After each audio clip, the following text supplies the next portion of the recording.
But No, appreciate you coming, man. Nah, don't even trip. Don't even trip. Thank you for having me. Yeah, I didn't know you was watching the 1v1, bro. I was like, I was watching that, John. Yo, got pulled into the back room. I was like, I didn't know you. Like, I knew you streamed Fall Guys, and every time I would miss the stream by like 3 hours or 8 hours. So I hop in the stream, and you're like, place your bets. I'm like, yo, they doing wagers in here. This is my job. This is my jam. Yeah, it gets real up in them streams, bro. Dog, you ever? Are you familiar with like Salty Bet? What's that? All right, so Salty Bet, there's two. All right, so there's Salty Bet the website and Salty Bet the Twitch stream. Okay. The Twitch stream you can't really do shit, but it's just CPUs. Like you know how you would have like on your computer at your mom's house. Yeah. You would have like the Mugen, like the fighting game. Yeah. Oh, you talking about that? It's just random. It's just people making characters, and then it'll be two CPUs fighting each other, and you get to place bets, but you can only place bets on the website, and it's fake money. So, dog, me and my friends, we do this thing called Salty Bet Saturdays, but we haven't done it in like 2 years. Yeah. In high school, every Saturday night, we would have like 8 people in the Discord. It'd be like Kirby versus Jackie Chan or some shit. And we'd be like, yo, Jackie Chan go whoop Kirby's ass, bro, and we'll go crazy. That's what it reminds me of. Yo, that's funny. Yo, I've seen those before. They use like the Mugen engine, and it's just like, bro, anybody. That John. Right? Yeah. Those streams are lit. Those Johns are the craziest things ever, dog. Yeah, it was basically it's like just that. Wow. But like, I didn't think it was actually gonna happen because, like I said, that's like one of the biggest Fall Guys guys. He's like the second biggest, I would say, probably the biggest in terms of like how consistent he's been. And he's just literally dunking on this random this kid. You know what I mean? He a content creator too. He makes lives, but like, yo, I thought it was so funny, and so I was like, let me commentate over it. And they really let me. I was like, all right. Yeah, that's dope. But yeah, man. So why don't you want to introduce yourself? You want to let the people know, guys? This is my cousin Yoan. Howdy. Very happy to have him on to sit down with us. We're gonna be discussing a couple topics. I got some for you. Mainly gaming related, obviously. Yeah, you know, I'm looking. Yeah, beard strokes. Yeah. I respect it. I had to feel it real quick, but yeah, you know, just discussing gaming, discussing our love of it, and anything else that pops up. Like I said, you don't gotta overthink it, man. We're just hanging out, having a conversation. Cool. But yeah, let the people know who you are, man. What you're about, where they can find you, if you want to do that. I don't know. They can't find me just yet. Look, I got some very, very bad things on my YouTube, so we'll keep that on the DL for now. Dude, nobody will care. I mean, no. Nothing everybody in here haven't said. Yeah, exactly. Come on. Y'all know what I'm talking about. Yeah. But right now I'm unknown. I'm just a man playing video games right now. Ain't nothing wrong with that, bro. Nothing crazy, you know. I'm just a casual gamer now. Ain't as sweaty as I used to be. Back in the days, what you used to sweat on? Tell them. Ooh, I used to like Naruto Storm 4. Oh my god, I beat my wood to that game. I was crazy on that, John. Yep. I remember you and your homies, man, back and forth through Vendettas. Mortal Kombat 9. Okay. Battlefield 4 and 1, especially Battlefield 1. That game was crazy. But it's just whatever I got my hands on, I was on. You feeling the new one at all? Did they make it better or worse? Have you tried it? The new Battlefield? Oh, we getting into that right now? Yeah, man. Get passionate? No, go ahead, bro. Go ahead. Let me tell you something. Is my microphone fine? Y'all can hear me fine? Oh, absolutely. Or you can hear me? All right. We got you. The mic is yours, my brother. Go ahead. Let him know. Let me calm down. I'm gonna get emotional. Go ahead. All right. So this new Battlefield, right?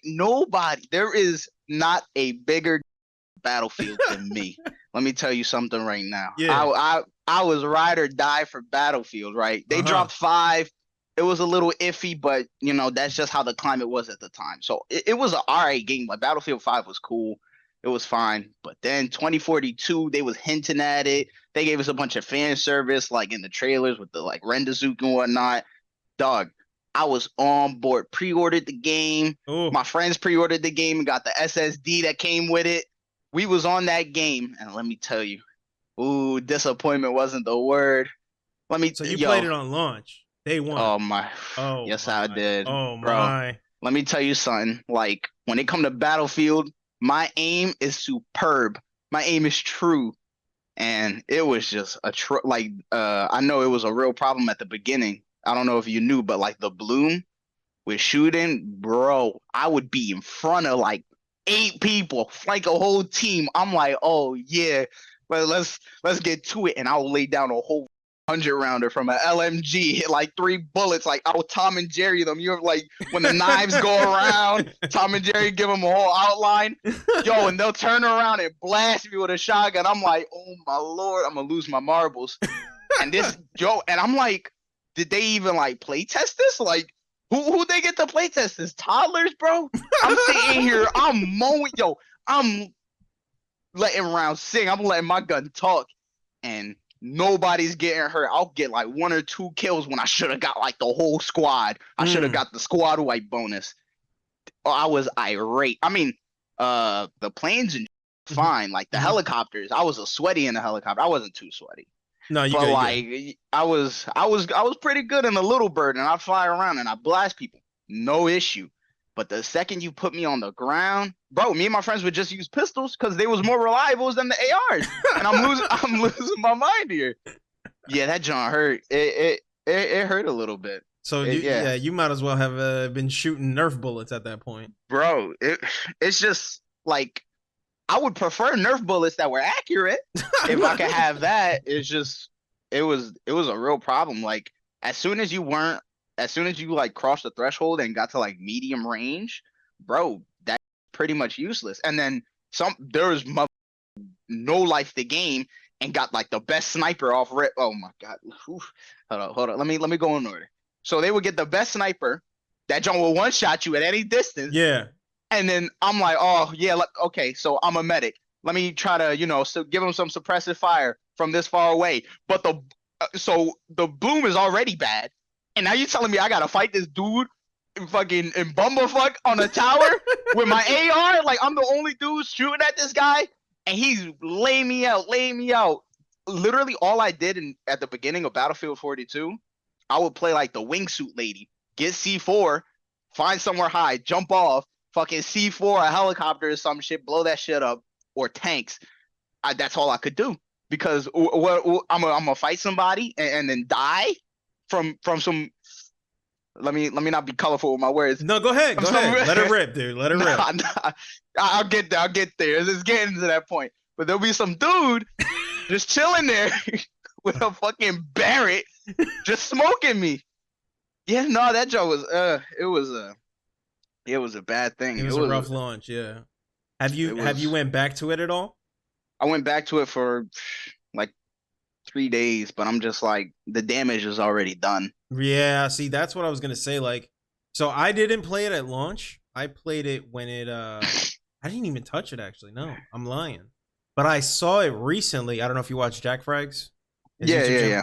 Mm-hmm. And he's always talking good about it, and I don't know if that's his thing. That's Jack Frags. I mean, Jack Frags has been with Battlefield since, well, I found him since 3. Right. So he's the OG.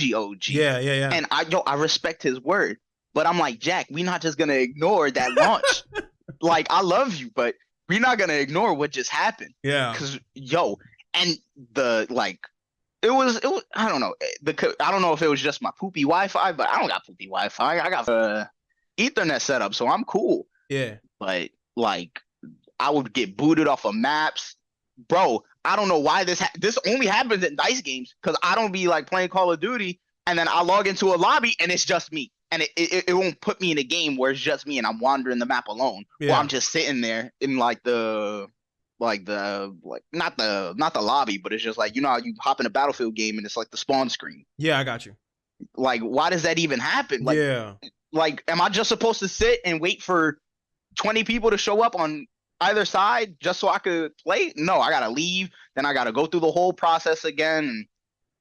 It was, I don't know how they kind of mess it up so badly with the beginning of that. Like, okay, so you telling me, let me tell you, Battlefield 1, that is my favorite Battlefield. That Battlefield 3, 4, and 1, as far as fun, are just equal to me. Because, like, I can't choose any one of those. All of them, like, just have a place in my heart, like the fucking Legend of Zelda, fucking Triforce. I love those games. Right.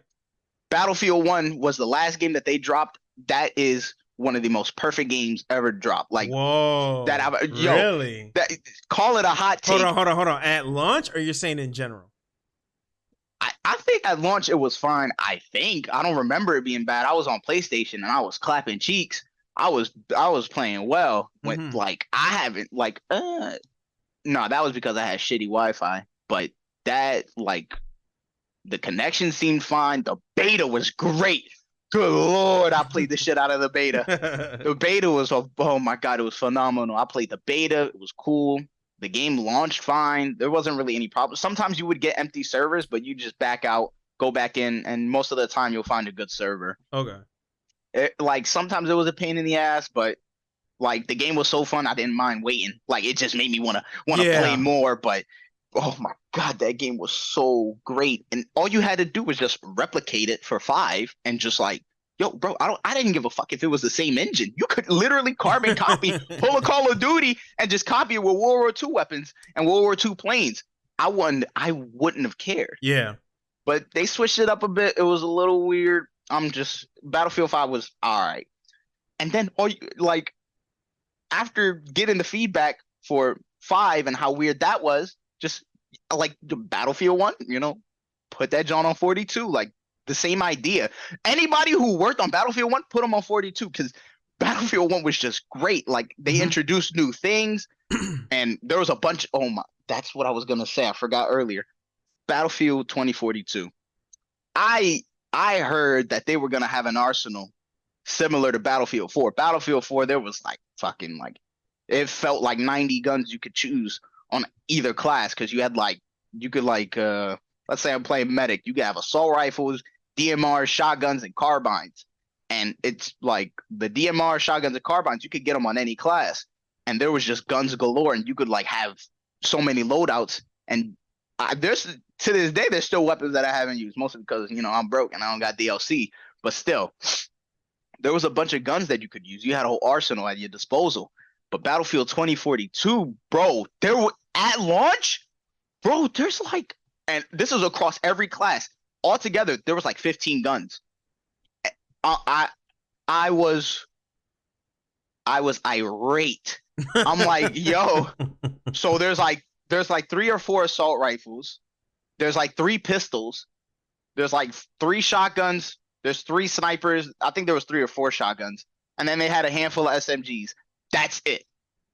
Bro, what? After what you did on 4? What your ancestor did? You did this with fodder technology? And you can't even give me more guns, bro? Nah. That just hurt. It was like, it was salt on a wound. It was just, you was elbowing me when I was down. Yeah. Where's the flavor? Give me some good shooting weapons. Give me some boomsticks. But nope. Nothing like that. Nothing. Yeah, nah, that was a big problem. And nah, that shit hurt. That problem didn't exist in Battlefield 1. Battlefield 1, there was great guns at your disposal. Every DLC, they added like 2 guns for every class and challenges to get them. You had to like shoot down airplanes to get like an to get this LMG and like use mortars and stuff. It was just, God, that game was something. So would you ever like go back and give it a chance? Do you feel like it's kind of capped, or is the damage already done? You're like, you know what, I'm gonna just move on. Nah, like Battlefield 2042, like smacked me in the back with a baseball bat. It's like, and then like just hit it. I was like, yo, sorry. Yeah. But I'm like, yo, you know what we wanted, dog. You know what we wanted. Yeah. But I don't know. Maybe that's just like gaming now, like the greedy companies. Which is interesting that you brought that up. I'm glad we started that way because that's exactly one of the subjects that we wanted to talk about. Was I knew we was going there. I got some words for those motherfuckers too. I got more than that. Let me tell you something. Yeah, shaky launches, man. So Star Wars Jedi Survivor came out. Apparently, I don't know on what's PC. What. On PC. I've heard whispers. I tried it. Tried to stream it on a 1070. I don't know if that's just me. However, that's the minimum requirement, so I figured maybe I could get away with it. Absolutely not. Absolutely not. They were like, nah, bro. No. Barely over 20 frames. So it was borderline unplayable for me. But I didn't know it was that bad. Yeah, it's really bad for me in the 1070. Now I was looking up people who have 40 series. and they're saying that they can barely get over 40 FPS, bordering on 30. Damn. Is it unplayable? Probably for some people. For me, no, because I'm a console gamer, so I can play 30 frames. That wouldn't bother me. I'm saying I couldn't even do that. So I don't know if it's one of those things where it's a hardware issue or just like people are so used to 60. But maybe in 2023, there's no excuse for not having anything. I would cut slack a couple years ago, but now, bro, like no excuse. You think? I don't really think so, nah. Because so the PS5 is nowhere as powerful as it's nowhere as powerful as like PCs that we got. Obviously, yeah. God of War, let me tell you something about that game. That shit runs smoother than butter, baby. You telling me that you can't do that with better equipment? I just think I like if you go on Steam, I think right now Jedi Survivor is like mostly like negative. Yeah. Or like it's like mixed at least. So I'll double verify for you. Yeah, please. Because I don't wanna, somebody come and be like, that's true. No, I got you right now. The rating I'm seeing so far on Google is 6 out of 10, 20,000 reviews. Yeah, that would qualify as mixed. Let's see. Couple recommends lately. Maybe the update helped. I don't know, but the majority it seems like a couple of updates for it. Yeah, I'm skimming through it, and it looks like the majority are saying that it's a not recommend. But there's some thumbs up scattered in between. So again, I think it seems to be a tolerance thing, but it should at least launch in a playable state for what the minimum requirements is. I think that's fair to assume. That's fair to say, right? Like if you're saying I can play this game on a 1070, let's say maybe at 30, like I should be able to do that. I wasn't able to do that. With that being said, we talked about it last time. I got my refund, thank goodness, even after the 2-hour mark, so I'm happy about that. Damn, you said you had your foot in the door. You was like, yo, I don't want this. I don't think. Yeah, I got the money back. Was gonna save it for Redfall. Bro, I knew we were gonna talk about that shit. Yeah. So what have you tried it? I saw what I saw on Twitter and on the news. What's your experience if you tried it? I avoided it. I wanted to save the Steam refund that I got for Redfall. Hell yeah, I avoided it. Oh my. And sometimes people, and by people, I mean the folks in my friends Discord, be like, oh yeah, you didn't even try it. How are you supposed to know? I haven't been shot yet. I know that shit ain't right. So don't sit here and be like, oh yeah, this game looks broken. Everybody's saying it's broken, but like you haven't played it yourself. So how do you know? Bitch, please. Yo. Like sometimes that's a valid argument, 100%. But Redfall, okay. Let me tell you something. Talk to me, cousin. I've just been seeing gaming since like 2018. That shit's just like companies are getting greedier and they're just throwing games out. They're just like, yo, put it out. Yo, and these games aren't finished. They're unplayable because they're not fucking optimized right. Yeah. And like it'll have an initial like, people pay for it, but then that shit fucking plummets. Dickhead, if you let the motherfuckers work on the game and that shit turns out to be good, you're gonna make money. So I don't like, is nobody talking to these guys? I don't know if they're scared to get fired. I don't know how these workplace environments are, but like back in the day, it was just nerds making games. So they were just the best. Yo, let me tell you something. PlayStation 1, 2, and 3. And on Xbox, I haven't been on Xbox like that. I've just been a PlayStation guy my whole life. Same. Dog, you had Metal Gear. You had Crash Bandicoot on PS2. Sly Cooper, my game, Sly Cooper. Like, you had fucking Jack and Daxter. You had Ratchet and Clank. I would go to GameStop when I was younger, and I would see a random game, and I'm like, yo, this game got a cool cover. It looks cool.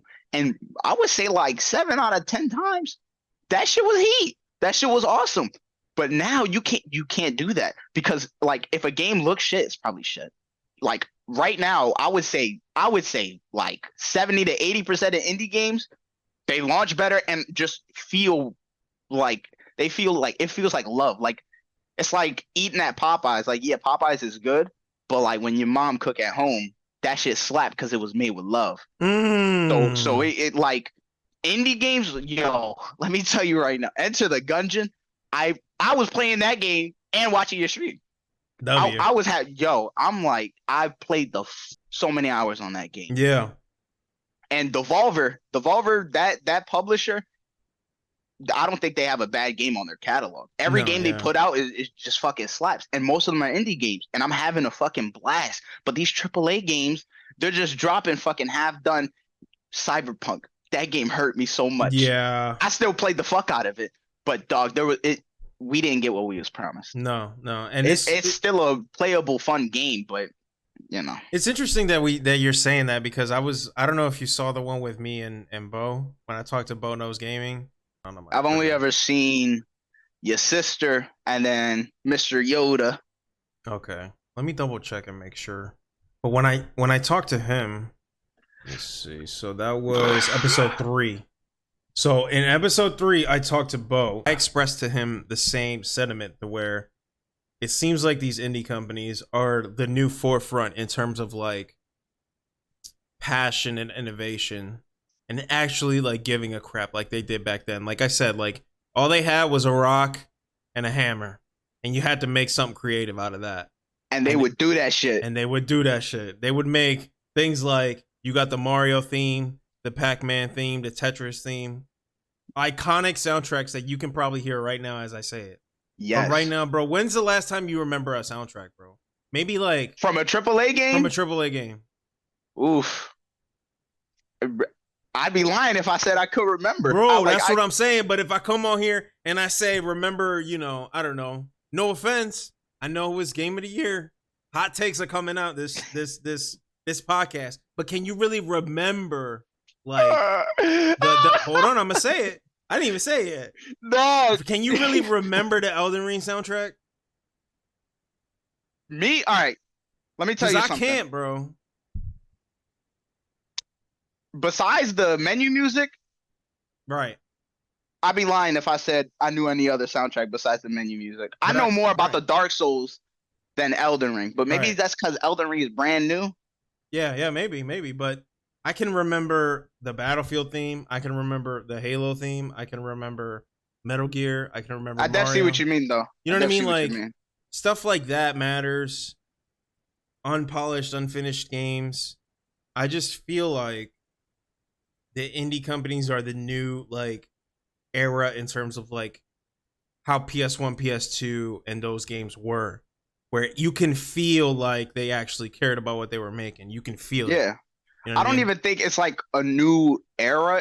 I think it's just those same type of people. It's just they're not gonna fucking rely on these big ass companies anymore. Yeah. EA, I don't know what's wrong with EA, bro. Every fucking bad decision you could make, bro, EA would do that shit. All right, let me tell you something about Battlefront 2, another game that had a pretty bad launch. Okay, I know. I don't care what anybody says. I feel this in my heart of hearts because I know those fucking devs are in there working their dick off with these fucking corporate bitches on their backs. Yo, I know they're working tooth and nail. I feel y'all. I hear y'all.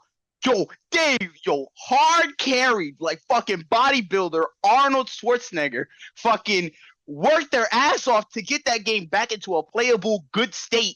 They caused the whole fucking loot box controversy over that because EA was being greedy. Now these devs fucking patch up the damage, rebuild the burned bridge that EA made, cleaning up their shit. Yo, they made Battlefront 2 was great. It was a solid game. And it was like getting updates. EA's like, yeah, that game's not getting support anymore. For Ahsoka drop, they had Ahsoka voice lines. Yo, they had Grievous talking with Ahsoka, and you gonna drop it like that? Like Ahsoka's not one of the best characters ever, dog. They just worked their ass off. They're like, oh my god, this bridge is finally completed. EA's like, yeah, we're not even gonna use that no more. We got this new road. We got this new game we working on. What the fuck, bro? Hold on. Yo, that can't be happening. And yo, this happens with every fucking company. It's either the fucking corporate motherfuckers just want money and they force these people to work crazy hours and like they bust their ass and they can't even fucking. They'll be like, yeah, you gotta make this shit run 60 frames. You gotta add this, that, and the third, but you gotta do it in a month. Yeah, like good luck. Just do that shit. Man, you got 6 months. You be all right. So then everybody's surprised when the game's broken, and then they get mad at the devs. Listen, I get it, but you really shooting the messenger here because they worked on the game. They want to give you the game, but those motherfuckers be crunching time. And then Blizzard and Activision, they got that whole weird. They got weirdos in that office. I don't know. That shit's fucked up. The stories out of that was crazy. Did you hear the fucking dude? Yo, there was somebody who stole a lady's breast milk from the fridge. Yeah. Yo. Like what? We need to air that place out. Yo, we need to something ain't right here. Yeah, that place needs some bleach, disinfectant, and holy water. I was about to say fucking holy water. That shit needs to be fucking consecrated, bro. That's just some debauchery going on in there, bro. Yo, like I could understand if it's just like a tough development schedule. Like that shit's kind of fucked up, but we got Red Dead out of it. Hot take. Red Dead. Like I know Rockstar working their ass off, and I know there was some crazy shit, but yo, like look at the game they put out. They could have done better on the online and not ride GTA 5's dick. That game, are you familiar with Warhammer? Of course. I haven't played the games, but I'm familiar with the series. I know it's big in tabletop. That's like a big game. Yeah. All right. So the Emperor in Warhammer 40K, right? He used to be like a really like alive, but at this point in the story right now, he's like kind of brain dead, but everybody still worships him. That's how I kind of feel about that. I see what you're saying. So like that's how I feel about GTA 5. Like everybody's like, oh my god, look at GTA 5, but we're like, yo, this game, like they just keep pumping DLCs into it, but the engine can't hold up, bro. We gotta move on to. I mean, even though it's a fucking cash cow, but we gotta move on. Red Dead Online could have been better, but it is what it is. The fucking story hard carries that game. Yeah, that shit is insane. That is an amazing game, and I know it's because I know there was a lot of pain with the long hours on that shit, but yeah, I think one of the things that I noticed, like I said, with that, some do get it right, and some really like launch good stuff. Every excuse that I see, though, every time, bro, every single time is investors. Investors need their money at a certain time. Shareholders need their money in by a certain time. At what point, you know what I mean? When do we say, all right, look, guys, realistically, we're just not going to be able to give you what you want until X amount of time? And you know what they do? You know what they do? They be like, oh, yeah, you think that way? You're fired. Let's get somebody else in here. At this point, like, yeah, that's what I'm saying. What's it going to take? What's it going to take for them to say that? Because you don't see Nintendo doing stuff like that. When they drop, their stuff is polished. At least you can play it. Yeah, but you can't really like upload it or advertise it because they'll fucking copy strike your goddamn video. Those motherfuckers in Japan. Let me tell you something. Yo, I'm gonna lose it. Cause cause let me tell you, cause every company, there's always something. There's always Nintendo's getting free press over every game, and they're just like, nah. What's up with that? Yeah. Get that shit out of here. Yeah. There's this I forget. I think there's this guy who makes like Breath of the Wild mods. Every video he fucking uploads, they just strike that shit. Really? Yeah, I'm pretty sure that was. I could be wrong, but I'm pretty sure that's what goes on. They just copyright his shit. I know they was tripping big time about the Pokemon mods, which I think is so stupid. Yeah. Bro, that's people playing your game. It's different if they're like pirating it. Bro, they're playing your game. They're having more fun with your game. I can understand, that you don't want the game to be toyed with. That's fine. Like, I guess people gonna do it anyways. Yeah, you got to pick and choose your battles. I know what you're trying to say. Yeah, but it's just like you got like Satoshi over here. Like, oh, this dude, he can't upload this video. Strike it. I'm like, it's exhausting. Every company, there's that dude from Xbox, I forget his name. Phil Spencer, I think you're talking about. Recently, I saw a video. Yeah. Where I wish I had it right now. But unless I'm mistaken, unless my mind was just playing tricks on me, this dude's like, oh yeah, I need to find the video. Yeah, if you don't mind. No, yeah. I'll pull it up right now. We can watch it together. Maybe Yongyea talked about it. Maybe. I'm sure Yongyea He's reliable. Did. Yeah, let's see. Maybe Yongyea talked about it. I'm sure. Many of you will know at this point that Xbox has not been having a good past couple of weeks. The reason I want to address this is because the point that Phil Spencer makes throughout this interview is that great games won't move the needle that much to... That's what he fucking said. That's what he said. Yo, he was talking about games, and like I can't quote him verbatim. Is he goofy? Bro, that's the whole point of making games. Yeah. Phil Spencer.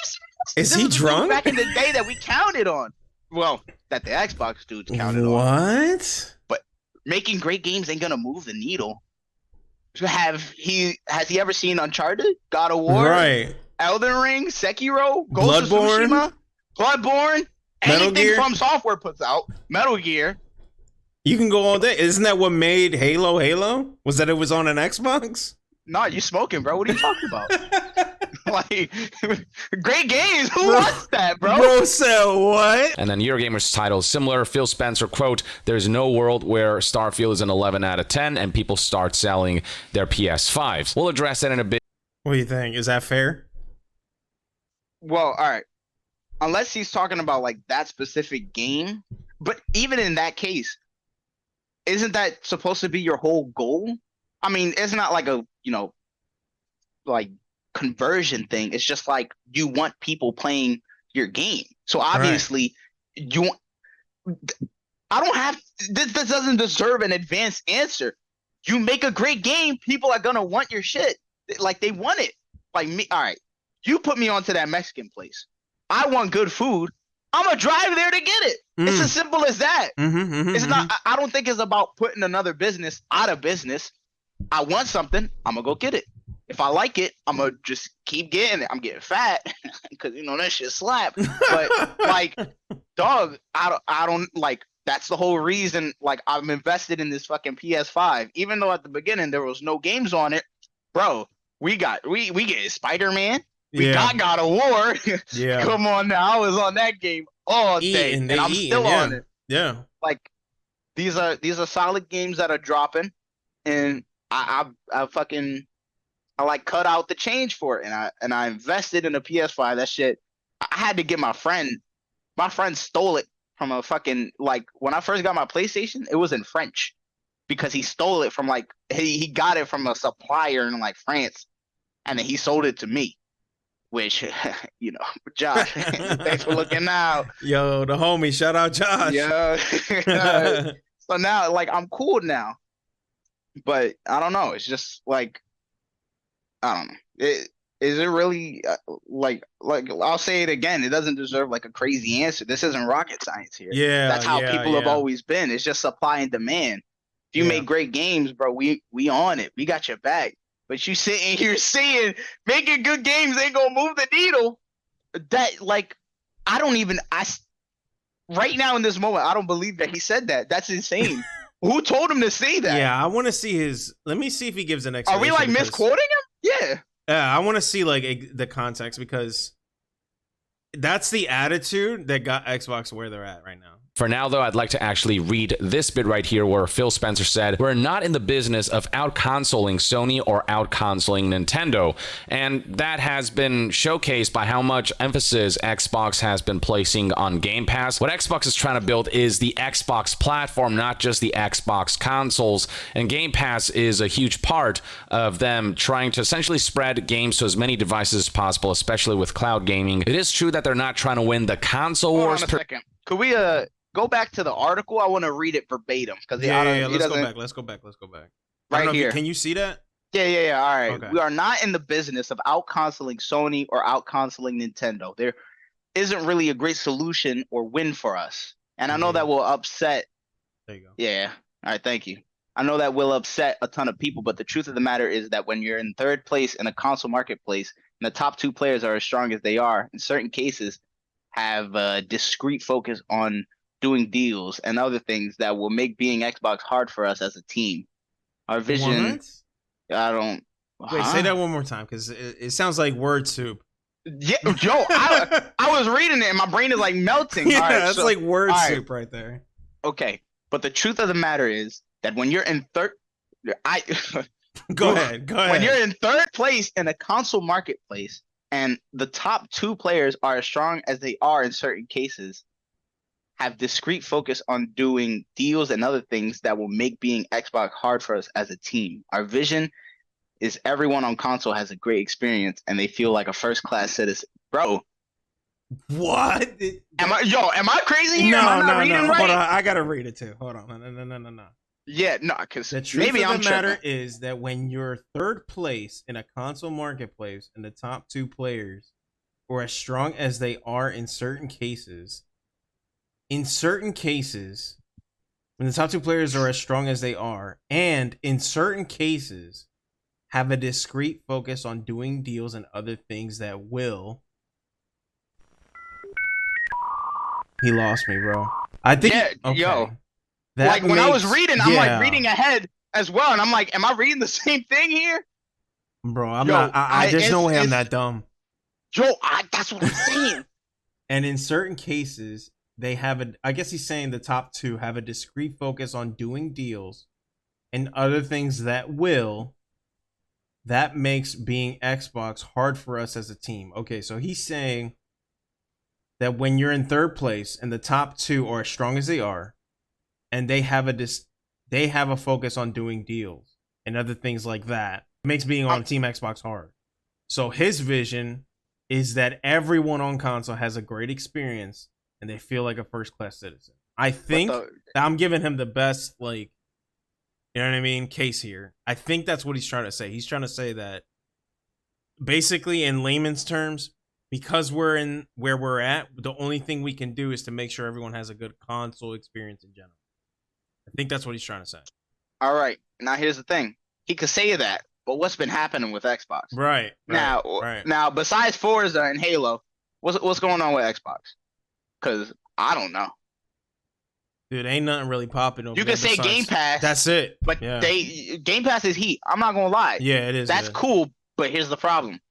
You just banking off of nostalgia right now. They ain't, well, from what I know, I mean, they have the newer game. They have some newer games on there, but it's not like they put out a brand new game. No. On Game Pass, it's just like a brand new game that's oldish now. Yeah. So I don't know. It's just like you're in third place for a reason. So I don't know. Well, he follows within. This is why, maybe. He says, I see commentary out there. If you just build great games, everything will turn around. It's just not true. If we go off and build great games, all of a sudden you're going to see the console shares shift in some dramatic way. We lost the worst generation to lose in the Xbox One generation, where everyone built their digital library of games. 90% of the people every year who walk into a retailer to buy a console are already a member of one of the 3 ecosystems. Their digital library is there. So he's saying, if you already been buying games on Xbox, you're probably just going to get an Xbox. If you already been buying your game, you know what I'm saying? Because I think like on PS5, you can play PS4 games. You know what I'm saying? So what's the point of getting people to switch to Xbox if all your games are on one console anyway? You know what I mean? That's what it seems like is what he's saying. Yeah, and if you put it that way, it does make a lot of sense, but that don't mean you just abandon games. That don't mean you just don't shoot for the stars. Right. I don't understand that. That's the part that's really not getting to me. What like you could say like people on this are going to stay on this. People like on this side of the fence are going to stay on this side of the fence. People on this side of the fence are going to stay on that side of the fence.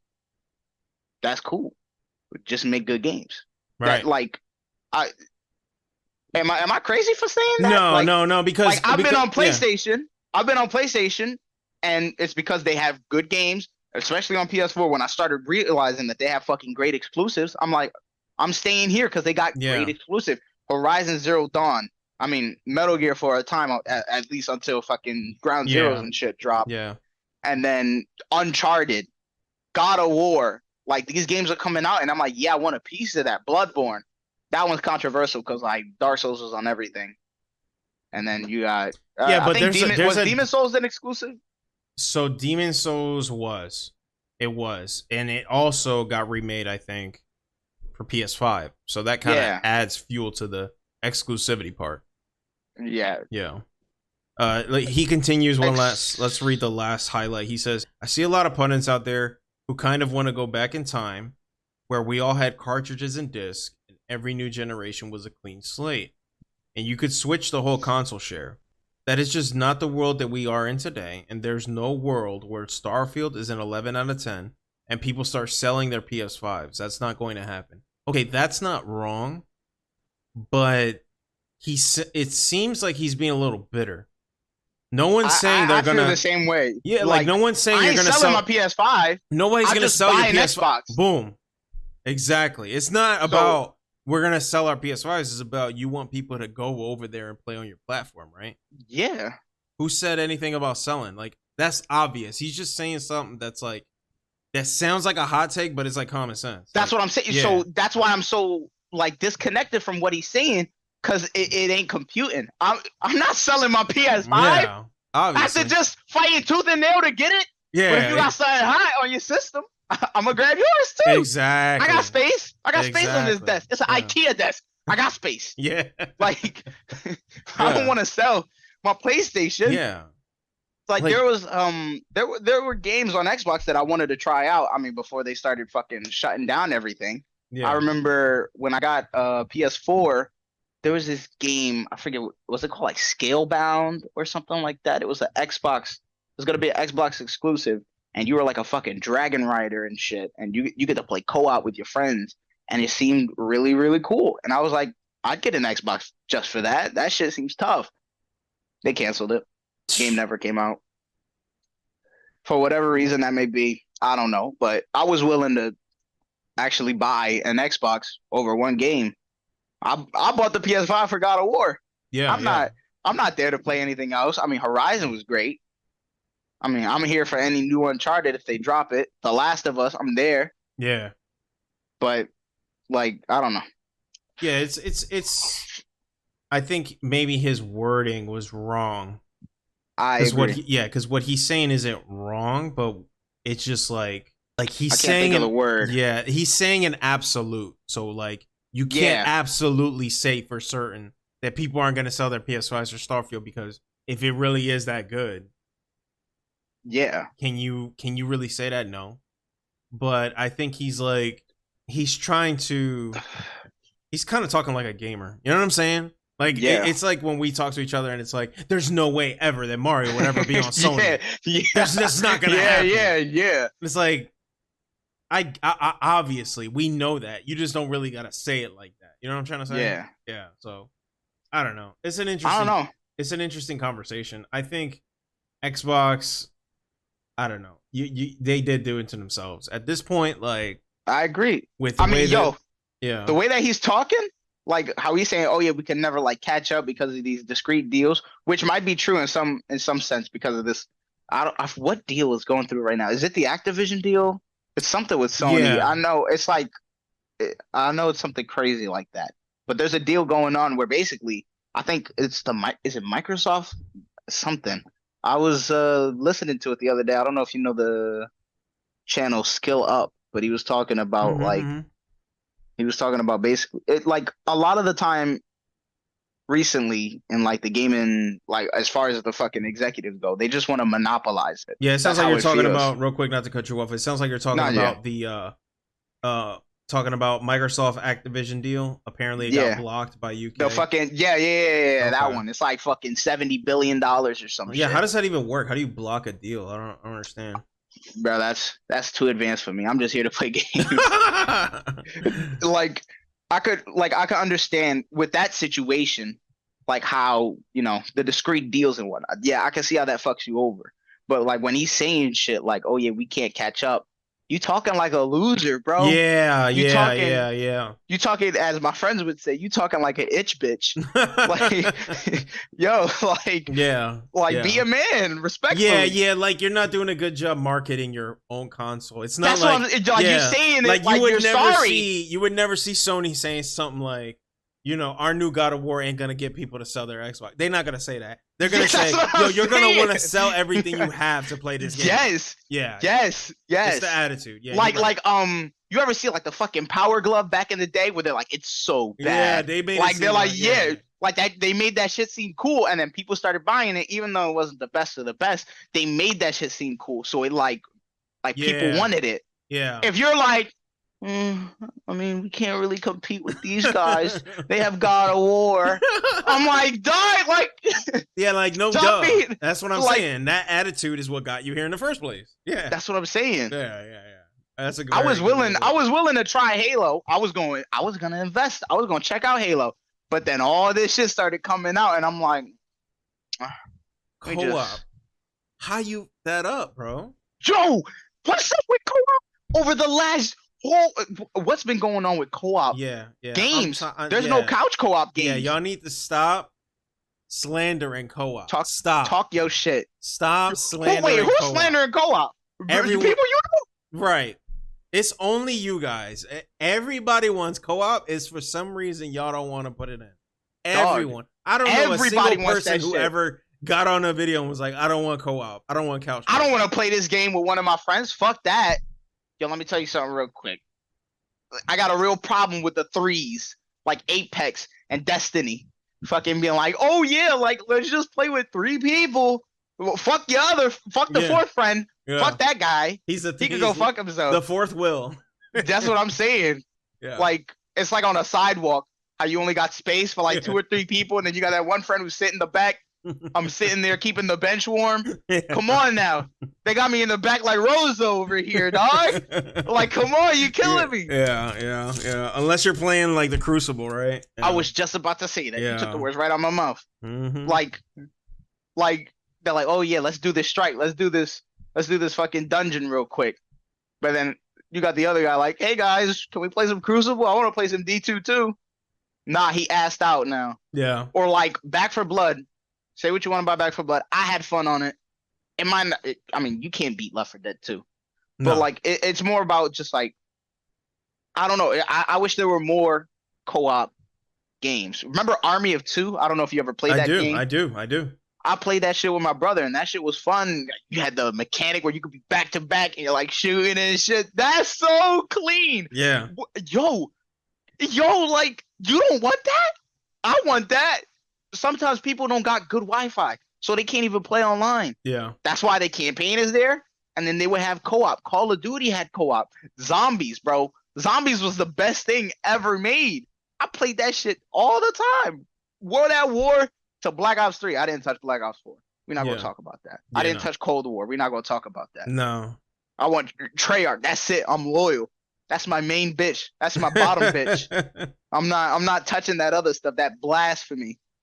But it's like, I don't know. It was so much love. Yo, just the co-op aspect. I remember going to my neighbor's house and playing zombies. And then, like, we're laughing at the voice lines and shit. We're, like, trying stupid challenges. Like, yo, like, first one to leave this corner, a bitch. First one to go down is a bitch. So, like, I don't know. It was just fun. And now I can't even be – there's, like, no games that I can play co-op. I mean, Dying Light 2 came out.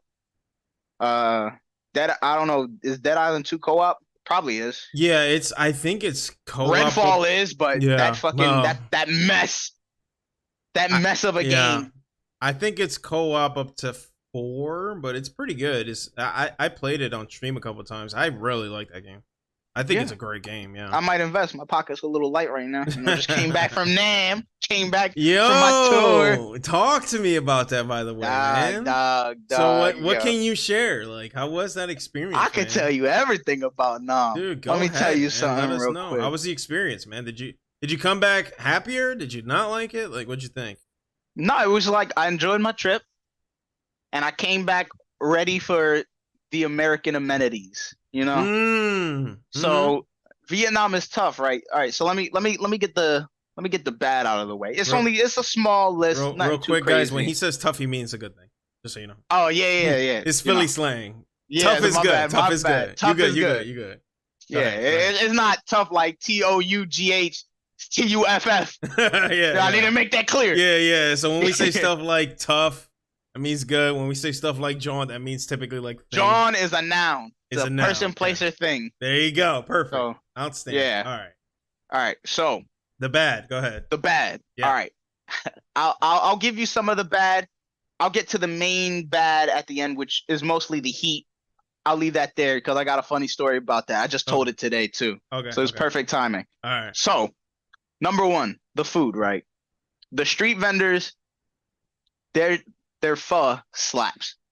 That shit is awesome. That shit, let me tell you, that shit slaps. But sometimes you're gonna miss. You're gonna miss. If you throw that dart, sometimes it ain't always gonna be bullseye.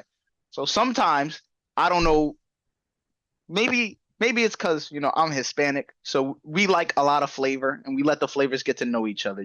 Everybody in that pot, they become friends. Some of those street vendors, they make the broth. They don't even let it sit. I've made soup before. I got this mushroom soup that I be making. I'll let it simmer for like 3 hours, 6 hours. Pho, I know, because my girl be it. So pho, you got to let it sit for like 3 hours. Sometimes people let it sit for a day. If you make the broth instantly and then put it in a bowl, bro, that shit is just going to be water with an asterisk. Like it got no flavor. So that was a problem. Sometimes I would get unlucky and it wouldn't be as flavorful. But when it slapped, it slapped. But let me tell you something real quick. And my girlfriend's probably going to watch this. I love you. But let me tell you something. Her aunt, I have this dish from Vietnam. It's really good. It like literally it translates to beef noodles. That shit is so good. Like the fucking noodle spot that I go to, I'm not joking when I say I think more than a year straight, I had nothing but those beef noodles, dog. For a year straight. I'm cracking up, bro. She made these beef noodles, and let me tell you something. There's an ingredient. I don't know if you've ever smelled shrimp paste. Shrimp paste smells like straight up shit. It's let me tell you something real quick. Cause shrimp paste. You exposing her like that, bro? No. That's just the ingredient, right? Okay. And it's a main ingredient in the dish, and you're supposed to let it cook out. Like you're not supposed to smell it. You're supposed to let it cook out. Mm-hmm. But her aunt is one of those people that make it. Maybe like 30 minutes go by, and then she puts it in a bowl. That's no bueno. Yeah. Because that shrimp paste smell is still there. I've worked on a farm. For my high school, I worked on a farm for 4 years. We were smelling cow ass, goat ass, pig ass every day. We were smelling doo-doo every day. And let me tell you, bro, I would rather smell straight up manure, compost, and fucking mulch than smell shrimp paste. The shrimp paste smell, and I ate these noodles there every time she made it because I wanted to be polite. I'm in her house. I'm not going to turn down her meal. These are my favorite noodles, by the way. The way that she made it wasn't so bueno. Every time I took a bite, it would like, at the same time, I would smell the shitty shrimp paste, and then I would taste the smell of the shitty shrimp paste. So I was traumatized after like a week straight of eating these noodles, right? I feel so bad for saying this, but you gotta bear with me. So I'm eating these dookie noodles, right? and like, and I'm being polite, and like the meat was good, no homo. The meat was good, but you're like, crazy, bro. But I'm eating it and I'm downing it.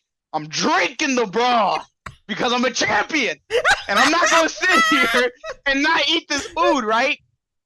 That dookie water, bro. Yo. But I finished eating the food, and the first time I ate it, I'm like, all right, that wasn't so bad. Like, besides the shrimp paste, it was really good flavor. But it, like, coming back to the U.S. after eating that, not even coming back to the U.S., it's just, it, like, I'm not even fucking joking. It traumatized my taste buds. So every time I would, bro, Oh my! Me and my girl were in an Airbnb, and there was an ice cream. You know Haagen-Dazs, the fucking ice cream. Yeah. There was one right across the street, and I went across the street and I got some ice cream. And I'm eating the ice cream, and all I can think about smelling instead of cookie and cream is doo-doo shrimp paste. So every food I ate, I just felt so nasty, and then like I just wanted to vomit. And coming back to the US, like every time when I just came back 6 days ago, and I didn't eat a full meal until like day 4 being back. Because I could only eat so much because I would want to almost vomit because I got the looming thought of shrimp paste in my head, and just the texture. It was just it wasn't it. That was the only downside. And in Vietnam they don't like Spanish food, like Puerto Rican, Dominican food.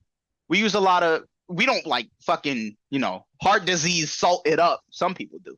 But my family doesn't, and families I know don't really, fucking heart disease it up. But we got some flavor in there. There's some culture in there. There's some bachata in that shit. So usually you got a bunch of ways to like salt up a meal, like make it savory, right? Yeah. So you got, sazon, you got fucking adobo, you got salt, pepper, you got the vegetables itself. You know how to make that flavor pop. Right. In Vietnam, let me tell you, there's 2 ways you could get salt. There's 2 ways. These two ways. Soy sauce, which I'm not the biggest fan of, but I'm getting used to it. I'm learning to acquire it. And then fish sauce.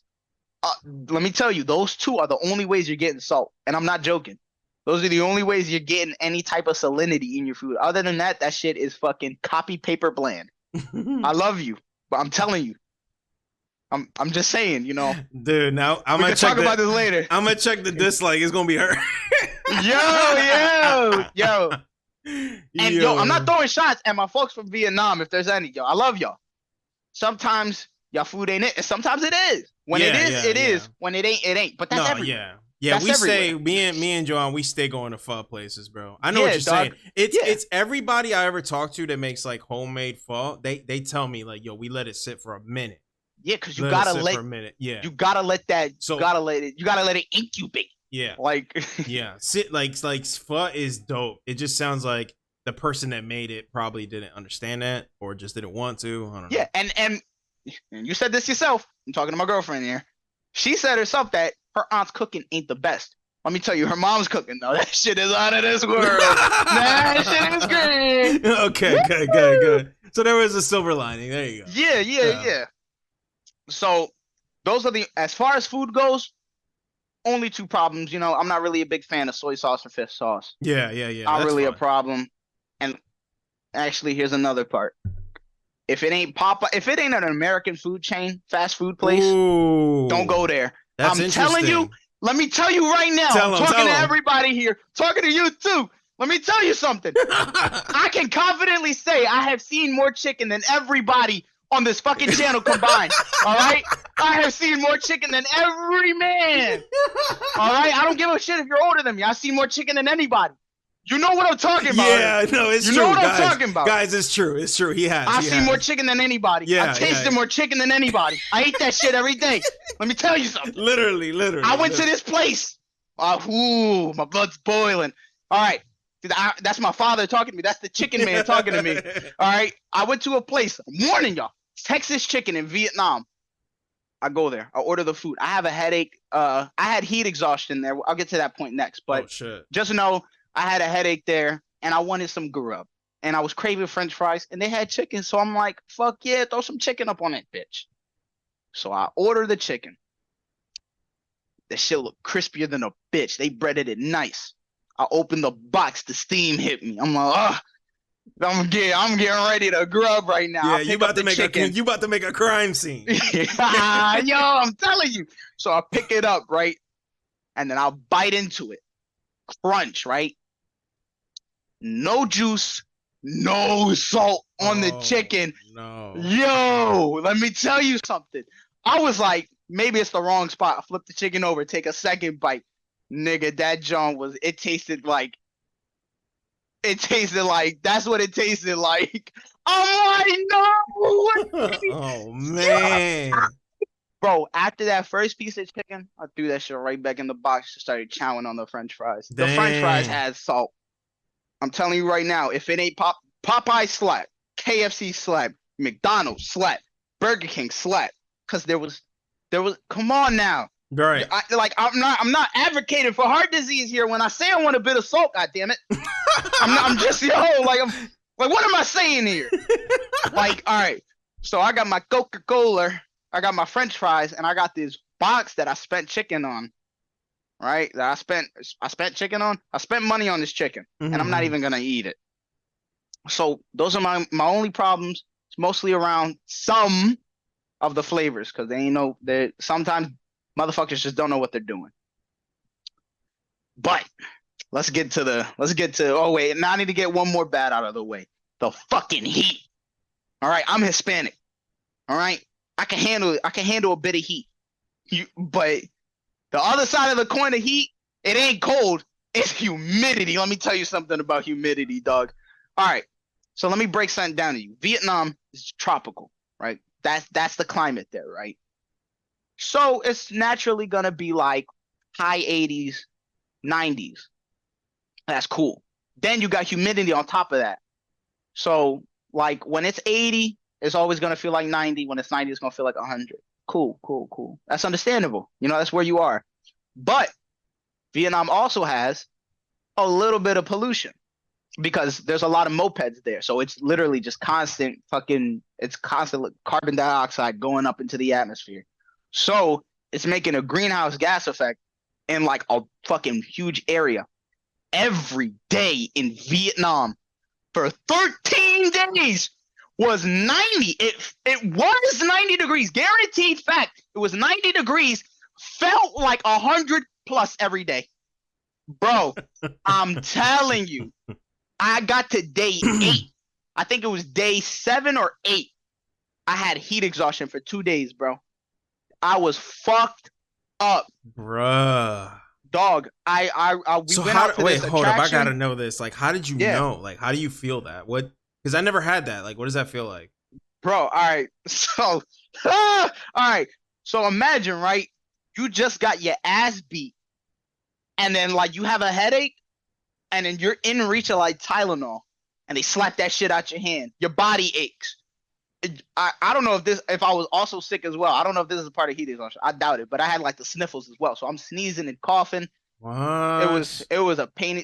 My body was aching. Everything was tender. Like you touch my shoulder, I feel pain all over my body. I have a headache. I'm dizzy. I'm fucking sweating bullets. I'm restless. It was horrible for 2 days straight. I was in like genuine pain. It was and I look up the symptoms. Heat exhaustion. They had like every single John that I had. Like my hands were clammy all the time. I'm dizzy. It was fucking atrocious. Yeah, dog. I'm looking at it right now. Yeah, it says symptoms are cool, cool, moist skin with goosebumps, heavy sweating, faintness, dizziness, fatigue, weak rapid pulse, low blood pressure, muscle cramp. Yeah, this is like, it basically seems like you're sick. Yeah, bro, I was fucked up for 2 days. So what? Yeah, I was literally bedridden. Because bro, the heat got to me, and those motherfuckers over there are built different. So everybody understands, or if you're not familiar, Asian beauty standards, the paler you are, the more beautiful you are. You got ladies wearing hoodies, jackets, fucking, I was going to say shiesty masks. Wait, what? So just to cover their skin? So they don't get darker. Bro, what? Bro, they're donned out like they're about to go fucking kill zombies, bro. That shit's weird. And immunity, bro, like, cause they were born in Vietnam, they got the passive buff that they don't get hot, bro. I don't know what it is about that. I mean, come on, I'm from the Caribbean, and I get hot. Over there, I didn't know fucking 5 degrees, 10 degrees make that a difference, or that much a difference.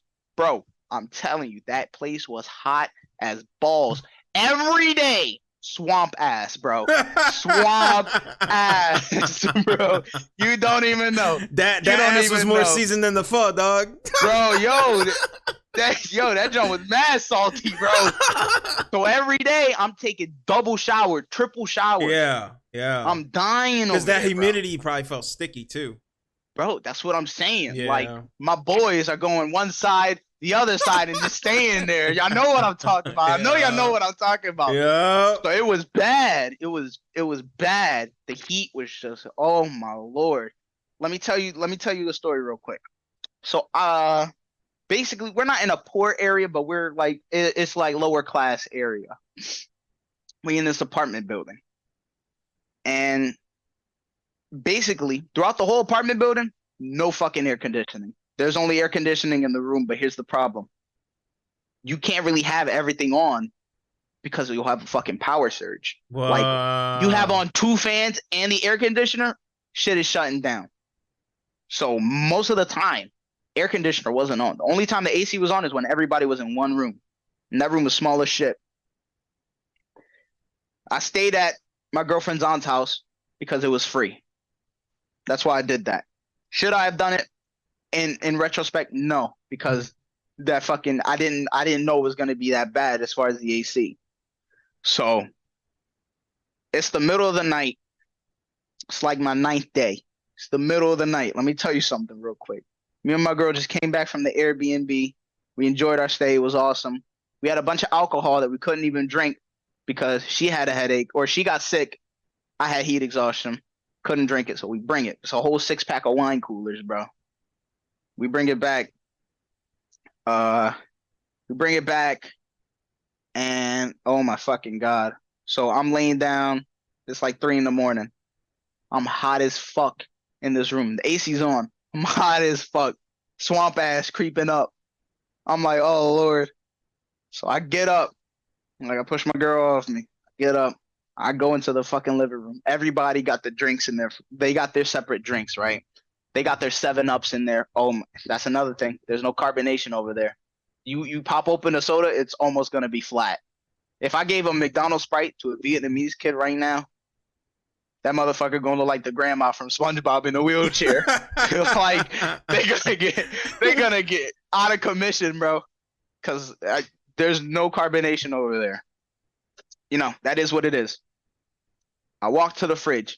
Keep in mind, at nighttime, it's 102.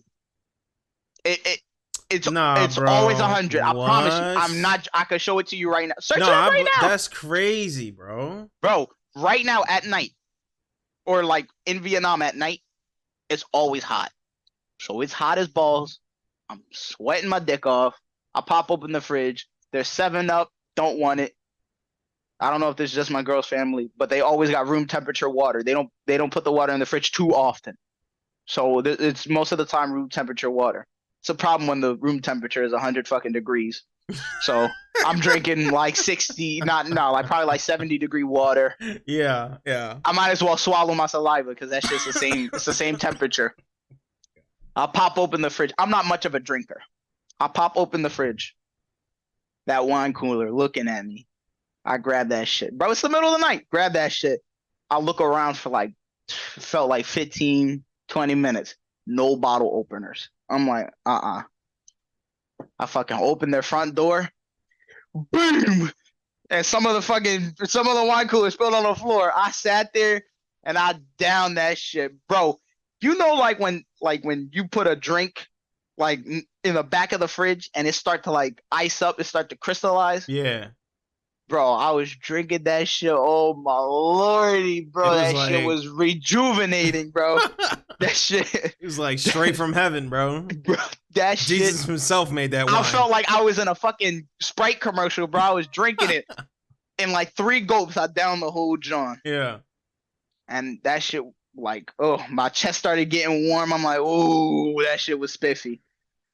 That, I still remember that. And it was still hot as fuck. It worked for like 10 seconds. That wine cooler cooled me off for like 10 seconds. Then I went right back to fucking sleep in 100-degree heat. Now let's get to the positives. Let me tell you something real quick. In Vietnam, they got bad inflation there. Bad inflation. So, one Vietnamese or $1 is 23,000 of their dollars.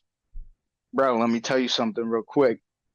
When I went there, I bawled out. I was like T-Pain in that shit. Yo, like I was what's that one song? Just throw it in the bag. Yo, anything my girl wanted, I'm like, go ahead, buy it, buy it, buy it, buy it, bro. Shit here that would cost like $15, $2 here. I got like an orange juice like this big, like I would say like a third. I would say no, I would say like 2 to 3. And I would say 3/4 of a big cup or a big gulp from 7-Eleven. Bro, that shit was $1. It was $1. Yeah, right. I said, what?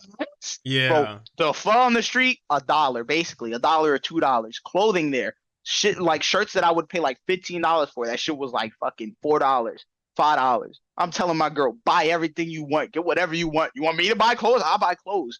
The ice cream that I got, the fucking Haagen-Dazs place, it was $1 for a fucking ice cream cone. You go to Cold Stone here, tell me how much they charge you for ice cream cone. It will smack you in the face with a stack of ones. Come on now. Dog, everything was cheap there. That shit was fucking awesome. I blew probably like $200, $300 there. USD. And I was there for 13 days and I bought everything. Right, I bought everything. I was balling out. It was cool. It was awesome. I love inflation when it's like that. Give me that. Give me that. Yeah. That shit was spiffy. The people were nice. It was cool. And, I'm speaking some Viet every now and then. I'm surprising people. I wouldn't call it a downside. It was funny for me. Let me explain this, right? So motherfuckers stare hardcore there because they don't see me often. They don't see people of my complexion, So they're just staring hardcore. When you go to like the tourist area, they don't stare at you as much because you see tourists. It's mostly white dudes looking for a girl. But, ain't nothing wrong with that, by the way, But they don't see colored people there often. So they're always staring. And here's what I did, bro. Let's say you're staring at me because I got a sixth sense, or I would see them stare at me. Yeah. I'd be walking by with my girl. You'd be staring. I just turn around, look at you, and I'm staring. I stare back into their soul, bro. And I would stop my girl. I would stop walking, and I'll stare for like 5 seconds, 6 seconds, and it feels like an eternity. And it feels like everything stops, and I'm staring at her, bro. And they look away so quick. Ooh-wee! That shit, I had a blast with that. Some people are gonna be like, "Oh, I'm getting stares. I'm uncomfortable." I had fun all the time, just staring back at people. It was great. I felt like a celebrity there. Yeah. It was awesome. I think that happened in like I saw a clip, man. I wish I could remember where. It was like this guy was like I don't know if it was like an ignorant statement or not, but they were like in some country and they were white, so I was like trying to take pictures with them. I guess I thought they were like an influencer or something. No, it's just because like if you don't see people that often, like of a certain background, you'll be more intrigued. But like here in America, we're like, you don't want to make that person feel uncomfortable. Vietnam, they don't give a fuck, bro. Yeah, they're looking right at you, bro. They staring hardcore, and they're like, "Yo, look at this dude." Like, yo, look at this darky over here, bro. They'll be like, yo, hold up. I'm going to imitate the old man that looked at me, bro. They'll be playing like, and I'm not being racist here. I was there. They be playing Mahjong, right? Bro. I'm like, bro, you better watch your hand. Yeah. People gonna see you. Yeah.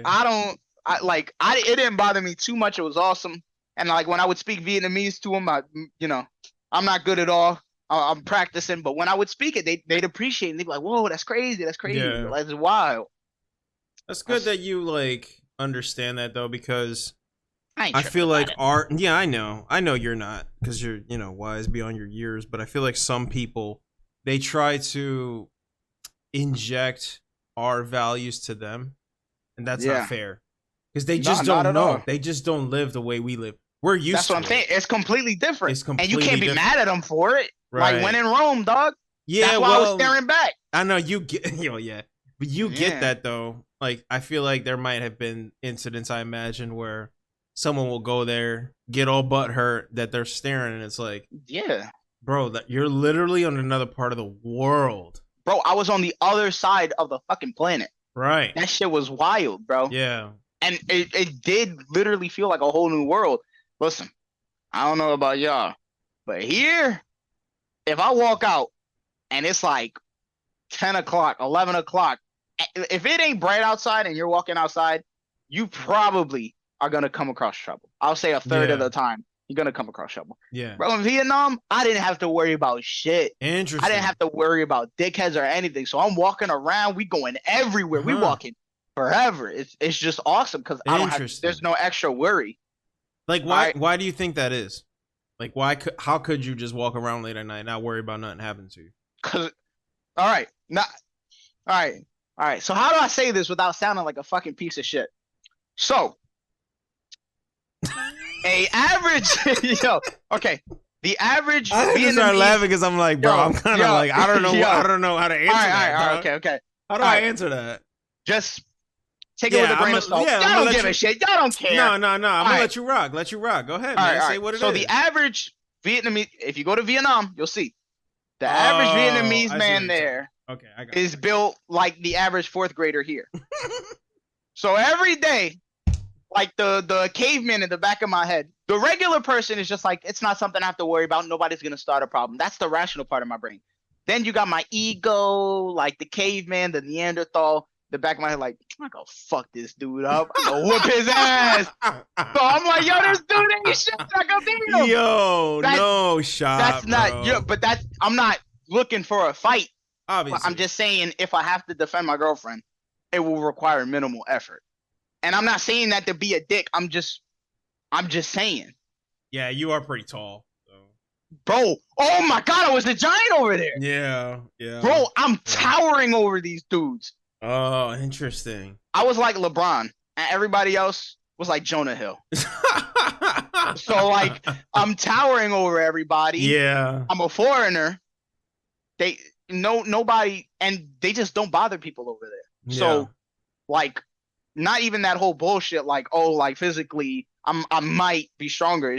That's not the point. It's like they just don't do that shit over there. Yeah. But if it came down to it, where somebody was starting a problem, it wouldn't be optimal to start a problem with me. It would just be unoptimal, bro. It would be very, very one-sided. It would just be a pain in the ass. It would be an annoyance. Your ego would be hurt. I'm not even like, I'm not a fighter or anything. Yeah. I'm just like, it was that shit was awesome. But walking around without having to worry about stuff was cool. Yeah, that's not a luxury that you get pretty much where we're at. So yeah, it's because like most of the time it was older people, and they don't get kicks out of like being a dick to people. And not even me, and I was a foreigner. They didn't bother me at all. They would just stare.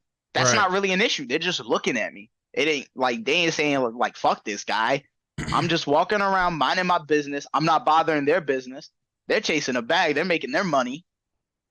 They're just seeing a foreigner walk by, and I'm just seeing the local folk. Yeah. Do you feel like, obviously, besides the stare, which to us is rude, they might not even look at it that way, but outside of that, were they like pretty like nice to you?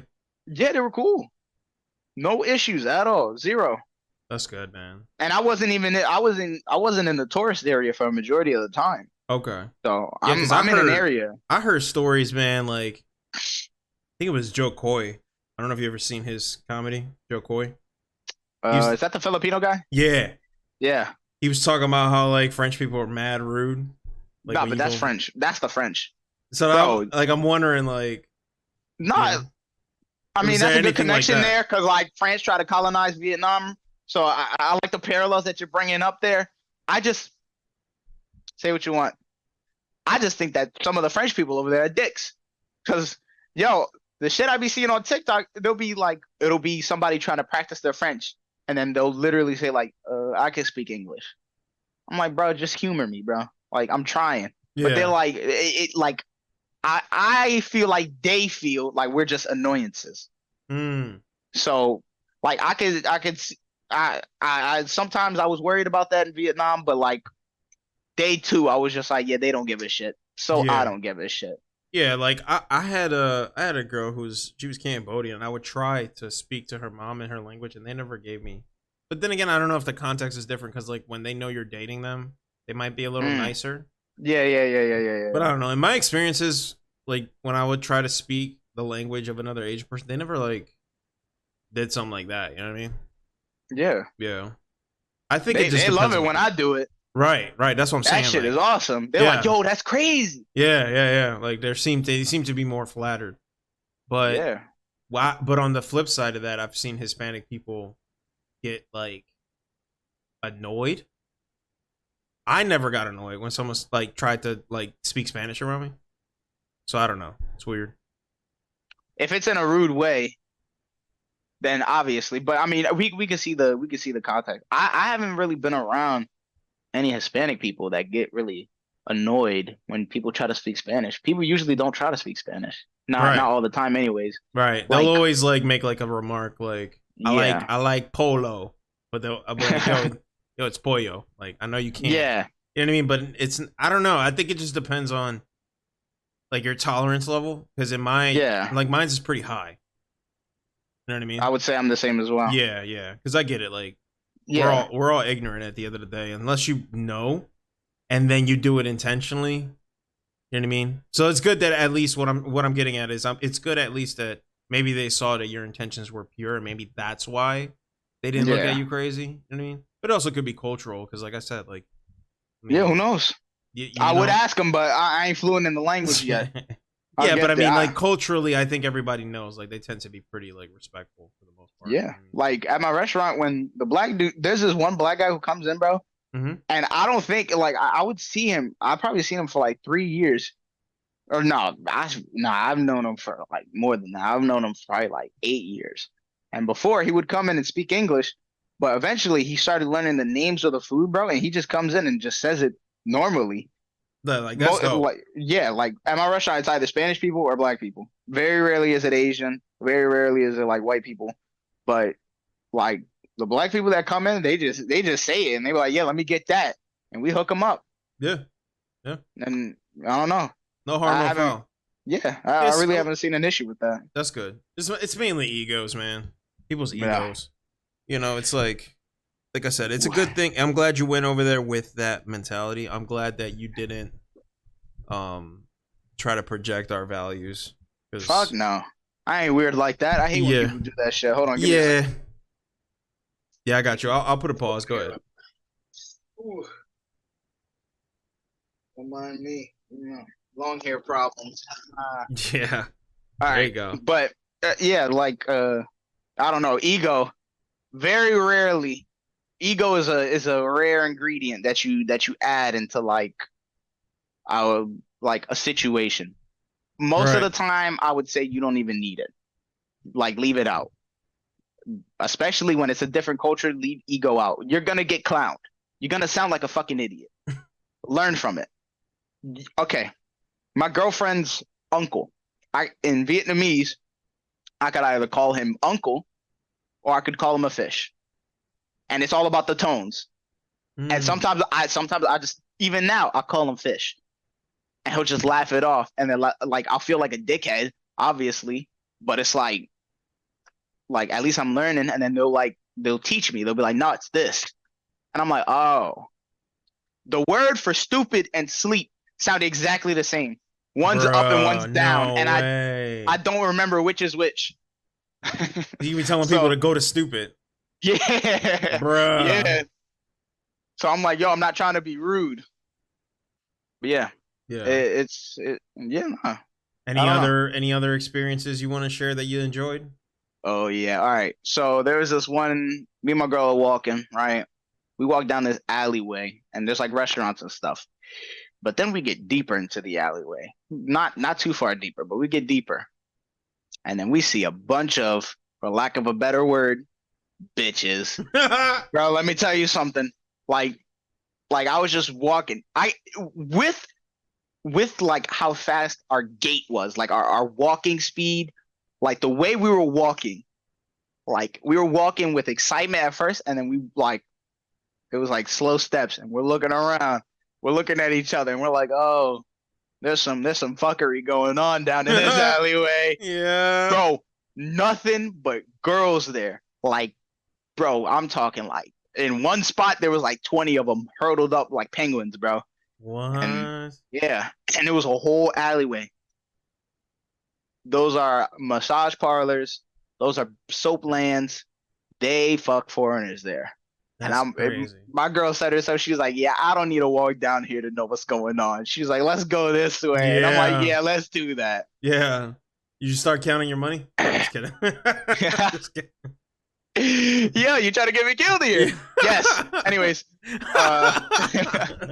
Started looking at your wallet like, yeah, I got some spare change. Yeah. No, I'm just kidding. Nah. That's crazy, man. It's crazy how like how open it is over there. Like it's like, and most countries is like that too. It's just out in the open, bro. Mm-hmm. I mean, I don't know. It's you were in dangerous lands, but my man's already taken. So listen, we got OnlyFans here. Over there, that's their OnlyFans. You know, right, who am I to judge? Who am I to judge? Right? Yeah, right. Exactly. That's a good way to put it. Yeah, we're just as horny. Come on now. Come on now. That's crazy, bro. Yeah. The Ubers over there were nice too, bro. Let me tell you something. Let's say I wanted to go from my house to your house. Yeah. If I paid an Uber, probably be like $35, probably be like $40. Bro, over there in Vietnam, that shit'll be like $3. That's crazy, bro. Bro, come on now. The longest ride we had, it was probably like $9, probably like $10. That's insane. So you drop a band down there, you're pretty much changing someone's life. Yes. That's crazy. My girlfriend's aunt makes $350 a month. Damn. In conversion? Like, yeah. Wow. Dude, like, I'm not saying this in a superiority way. It's just like, that's over here, that's nothing. Yeah, of course. I know what you're trying to say.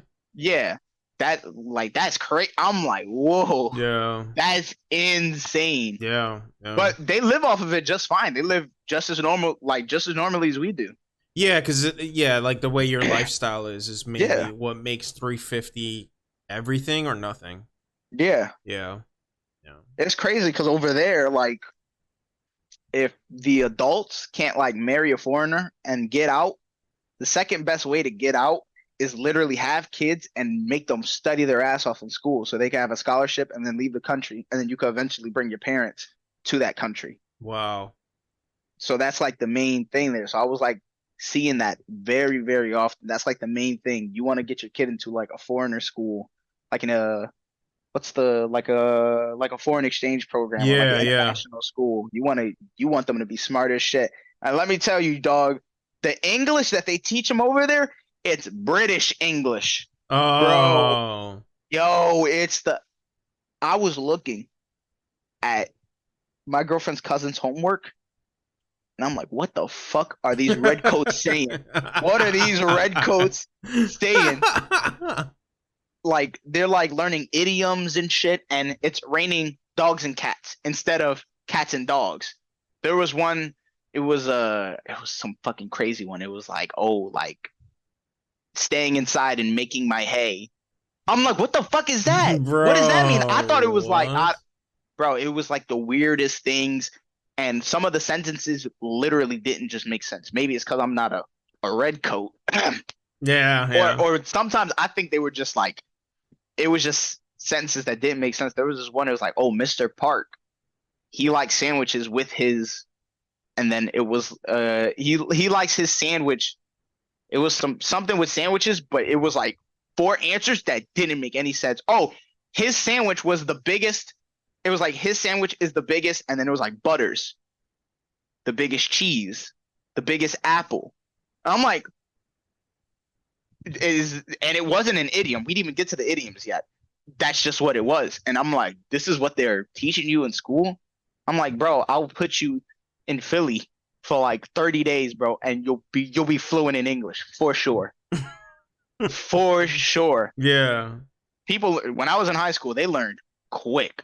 Yeah. Everybody learned quick. Yeah. There was this chick I knew in middle school. Her name was Sarah. She came from Albania. Spoke no English. Bro, at the end of the school year, it's like 180 days. This was in middle school.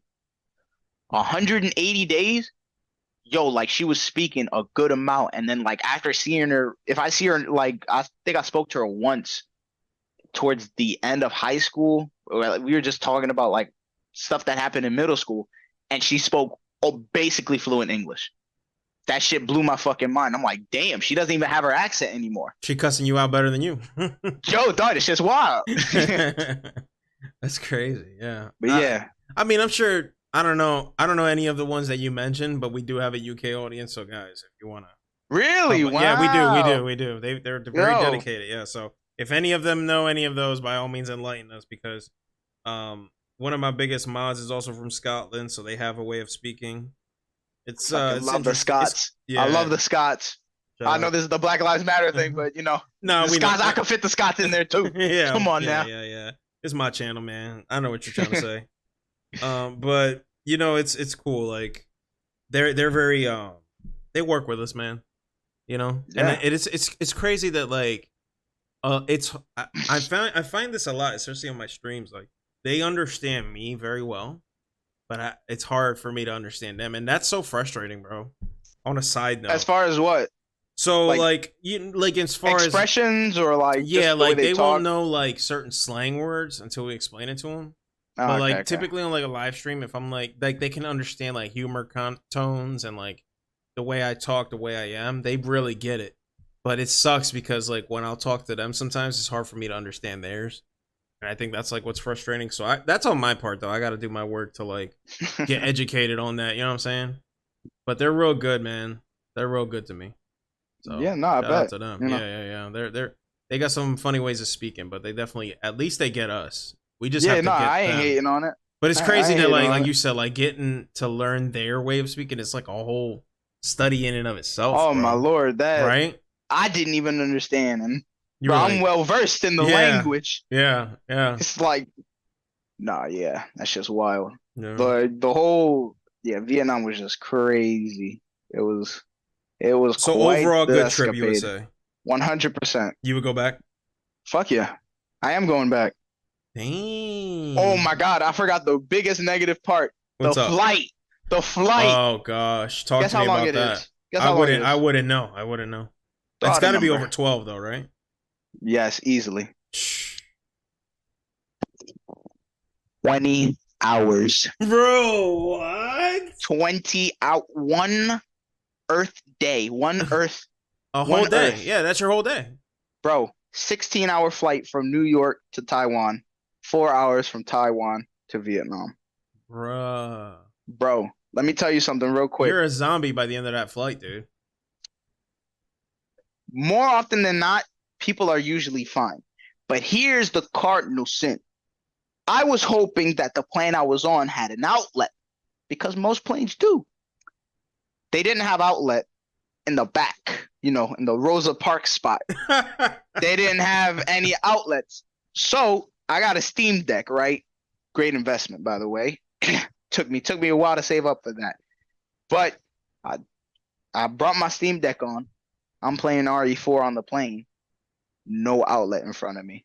Dang. My shit died. Bro. I ain't download no videos on YouTube. I couldn't download anything on Netflix because my girlfriend's mom the plan that she has on Netflix, she has like 8 K-dramas downloaded, like fucking 100 episodes. So I don't have space to download. I don't know why the fuck it's like that, but it is. I got no movies. I got nothing to watch. I'm assed out for 16 hours. Bro, I wouldn't wish it on my biggest enemy. Like, dude, it's different. I could sit outside for 16 hours because I could walk. I could go places or do shit. Yeah. And I'm tall as shit. I'm 6 feet, everybody. I'm tall as shit. I'm in like the seats, like how you got the armrests? Yeah. If I lay my arms down, I have to sink them into my fucking sides because I just don't fit into the seat, and I'm tall as shit. Bro. I flip the table down to try to sleep. Can't. I hit my head on the person in front of me. I'm tall as shit. So what I had to do, I got my neck pillow, right? And since this is a 16-hour flight, they give you an extra pillow. I flip my neck pillow so I got extra support, and I get the pillow that they give you, and I put it on the seat in front of me. And then I use leverage and fucking friction and force. I fucking slam my head on the pillow, And now, so all right, so hold on, right? All right, so let's say this is the seat in front of me. What the hell are you saying, like this. bro? I'm like this.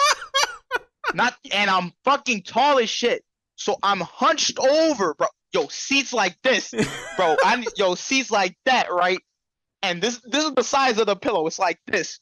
So I got my neck pillow on, and then I got my face leaned over like the hunchback of fucking Notre Dame, right? Fucking, and then I'm like this. And then the cunt in front of me is moving his seat back and forth. So like the pillow's fine, and then he moves back, and then that's just like on my face, rolls down. Bro, that's funny. Agony. It was agony. It was fucking atrocious. 16 hours, bro. I swear to you. Here's the biggest part. Oh, I couldn't fucking sleep. Yeah, I couldn't sleep. I was up for 16 hours straight. No games, no videos. I watched oh my God, it was so fucking horrible. I watched 3 movies on these shitty headphones that they gave us. I watched 3 movies. One of them had Tom Hanks in it. It was like some fucking plane movie. I watched From Uncle, something like that. Henry Cavill was in it. Oh my God, he's handsome. I love him. Then I watched The Arrival. That's 6 hours, bro. Bruh. And then I go back and I look to see how much time we have left. 10 hours. Bro, I'm like, no, it wasn't even 10 hours. It was like 12. Because it wasn't fully 6 hours. It was probably like 4 hours and a half or like maybe 5 hours. Dang. So they couldn't play more movies or something? They had a catalog of movies, but it was a bunch of fucking movies that didn't exist. It was backroom movies. It was movies that you found in the fucking Lost and Found at summer camp or some shit.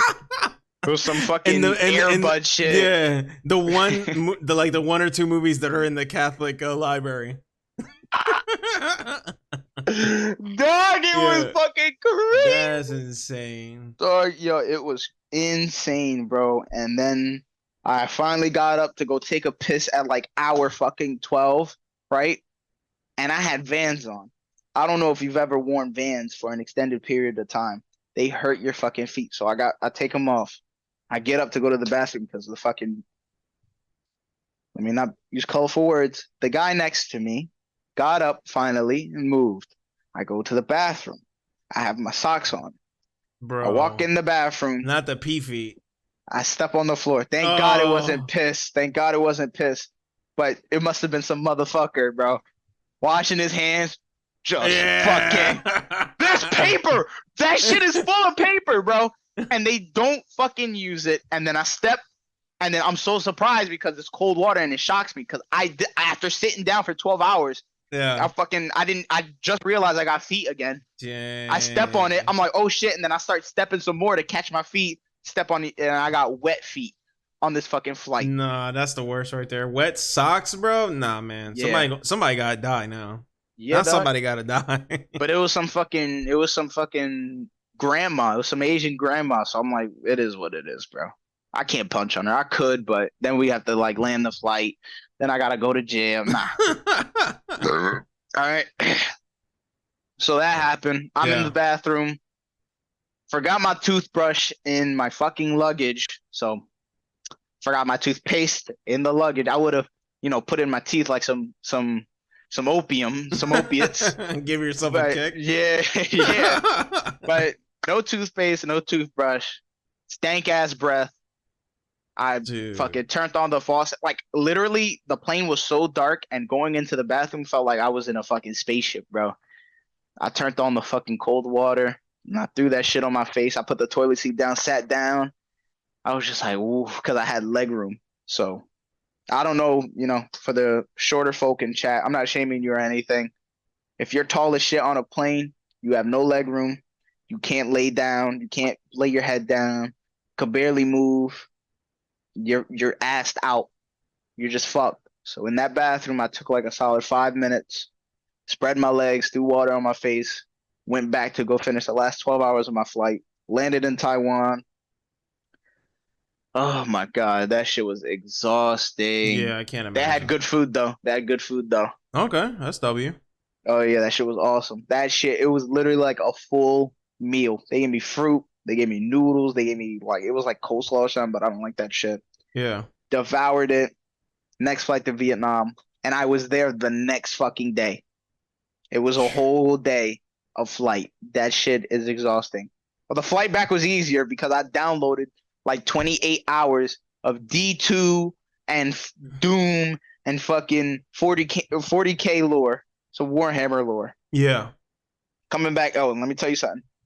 Taiwan's also inflated. Not as much as Vietnam. I don't know if you can see it. I got a bunch of anime figurines right there. No way. That top one right there. Yeah. I got that shit. That Robin statue probably be like $30 here, $40. Pay $17 for it over there. There you go. So I'm taking advantage of that. Yeah. That's my whole Berserk, stack, because I'm well versed in the Berserks. That's all the deluxe books. I need to get 2 more. No kidding. Those are mangas, bro? Fuck yeah, dude, those they are look mangas. like Bibles. Yo, dog, bro. Yo, let me tell you how serious I am, dog. You are not messing around. Oh, you actually got the tattoo. Yeah, dog. I got that shit. That's dope. Yo, I saw the I was watching the anime on Crunchyroll, man. It's real 3D. Yeah. I don't know if you would say that's like accurate to the manga, but it was pretty freaking good. The I didn't watch all of it. I just watched like the clips part. Because I didn't have any reason to watch it because I fucking read it. Yeah. But the parts that I did read were extremely accurate. I don't know, because I know there was like the old 3D one, and then they like reanimated it. Yeah, it's the new one. Yeah. The new one was extremely accurate. Dude, I was watching it. I was like, I see where Dark Souls comes from now. Bro. It's Dark Souls, dog. But just like, yo, I was like, bro. You know what I mean? Like, yeah. I always thought it was funny because like people would always make the Black Swordsman, and I was like, yeah. Finally, I saw the anime. I was like, wow, this is literally Dark Souls. This is crazy. It's crazy what you see like the inspiration from, kind of like how like Resident Evil 4, a lot of inspiration from Parasite. It's crazy. It's crazy. That's dope, man. They look like Bibles back there, bro. That's a whole. Highly recommend. Bro. I mean, 10 out of 10. They're 10 out of 10. I gotta get back to watching good read. Let me tell you something, bro. If you want these books, I'll drive to you. Yo, I believe you. Another good one is Vinland Saga. Holy shit. Yeah, I was trying to watch that, man. Apparently, like, I'm hearing some crazy takes that it's like really good. Like, peak anime is what I heard. Yes. What? That shit changed my life, dog. What? Yes, bro. I got the books, bro. It's like that? I got the. Yo, let me tell you something. At first, all right, so going into Vinland Saga, I watched the first season. And the first season is extremely violent, a lot of action. And the second season, a lot of people don't like the second season because it's I was confused going into Vinland Saga because I thought it was just a typical shonen, like typical, like fighting anime. That shit gets philosophical real quick. And not a lot of people are cool with that. That shit changed my fucking perspective on everything, bro. And this is before, it's trending now on TikTok.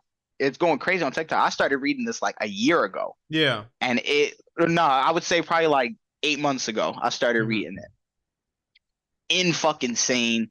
I didn't expect to enjoy it as much as I did. Dude, I was my girlfriend said it herself. I'm like reading it online because the fucking volume didn't even come out yet for the recent chapters. And I literally almost started crying because I'm cheering on. It's just my fucking computer screen. It's not a video or anything. It's just fucking manga panels. And I'm jumping up and down. I'm like, oh shit. I'm like, yo, that's crazy. She's like, what are you watching? I'm like, I'm reading. She's like, yeah, the first person I've ever seen that jumps while they're reading. Bro. Yeah, I haven't seen that since like high school. Bro, that shit was wild. Wow. Reading that shit it's so good. And I'm like, damn, that's some real shit in there. Yeah. They're like talking, they're spitting some philosophy at me, and I'm like, God damn. So without getting into spoilers, is it kind of like, so what I like, for example, like about Attack on Titan is that it gives you it's one of the best animes that I've seen that represents that there are two sides to every story. Yes, actually, yeah. So I don't know instead of it being like two sides, it's like a multitude of sides. Right. Like there's that's the main like theme that I picked up, for example, from Attack on Titan. The main theme is like, that everyone has their own side of the story, and that sometimes we're not the heroes of our story. We're actually the villain. So I'm curious, like, what would be like the main theme of Vinland Saga that has everybody like up in arms about it? Because, like I said, I'm always on Twitter, and I saw Omni. He's like, "Yo, this is peak anime, like the best ever." I was like, "Bro, what?" So what would you say would be like the reason why I should watch it? Because I want to watch it. I didn't get to finish the first episode, but I was telling my wife, I was like, "Yo, we gotta watch this. Apparently, it's really good." Yeah, no, that shit's amazing. If I had to summarize it, no spoilers. The main gist of it, contrary to like how it starts out, but the main gist of it is kind of like eventually it gets to like pacifism, but it's not like you just let shit happen to you, like you don't like fight back or anything, but it's just like how many steps can you take? Like fighting is the very last decision. You will do anything that you can to just avoid, like, because like you'll see the quote a lot. It's like, I have no enemies, because it's like you just met this person today. Why do you have to fight? There, like, we could just talk it out. There's always gonna be like a third door. Like, it's not something that violence isn't the first thing that we have to jump through. And it's like kind of like rejecting like the Viking culture of just constant battle, being honorable, like dying in battle. And that's not the path that you always have to go down. It's not always set in stone. Like, you can make your own path. And you could like choose to be peaceful if you want to, and just protect the folks that you love. And that's some. It gets deep. It gets deep. Like, just the themes of like fucking like regret, trauma, like PTSD. Yeah. And like what's the like triumph over your issues? Not issues, but like fucking straight up problems, bad shit that you did, like overcoming. Like I don't know if you ever heard the quote in from Skyrim, Parthenax, the fucking dragon at the top of the world. Yeah. That's the voice of Mario, by the way. Yo, that's Mario, bro. That's Mario, and that's dog. Optimus Prime too. That's crazy, bro. Yo, it's a me, Parthenax, bro. Parthenax says, he's like, is it better to be born good or become good after overcoming like evil? Like after like getting rid of your evil ways. And there's a lot of parallels with that in Vinland Saga as well. Okay. You gotta get deeper into the soup for that. But it's like it's a slow burn, but motherfucker, when it gets to those parts, it burns bright. And dude, reading it, I want to go back and read it right now. And apparently Vagabond is pretty good too, but I haven't read any of it. But most of the time, like the mangas that I read, a lot of it is like triumph. Berserk, I thought Berserk was just edgelord shit. That's why I had the first volume for like 2 years and just never touched it. I read like 3 pages, and I thought it was just like dark fantasy, just like, fucking killing and debauchery.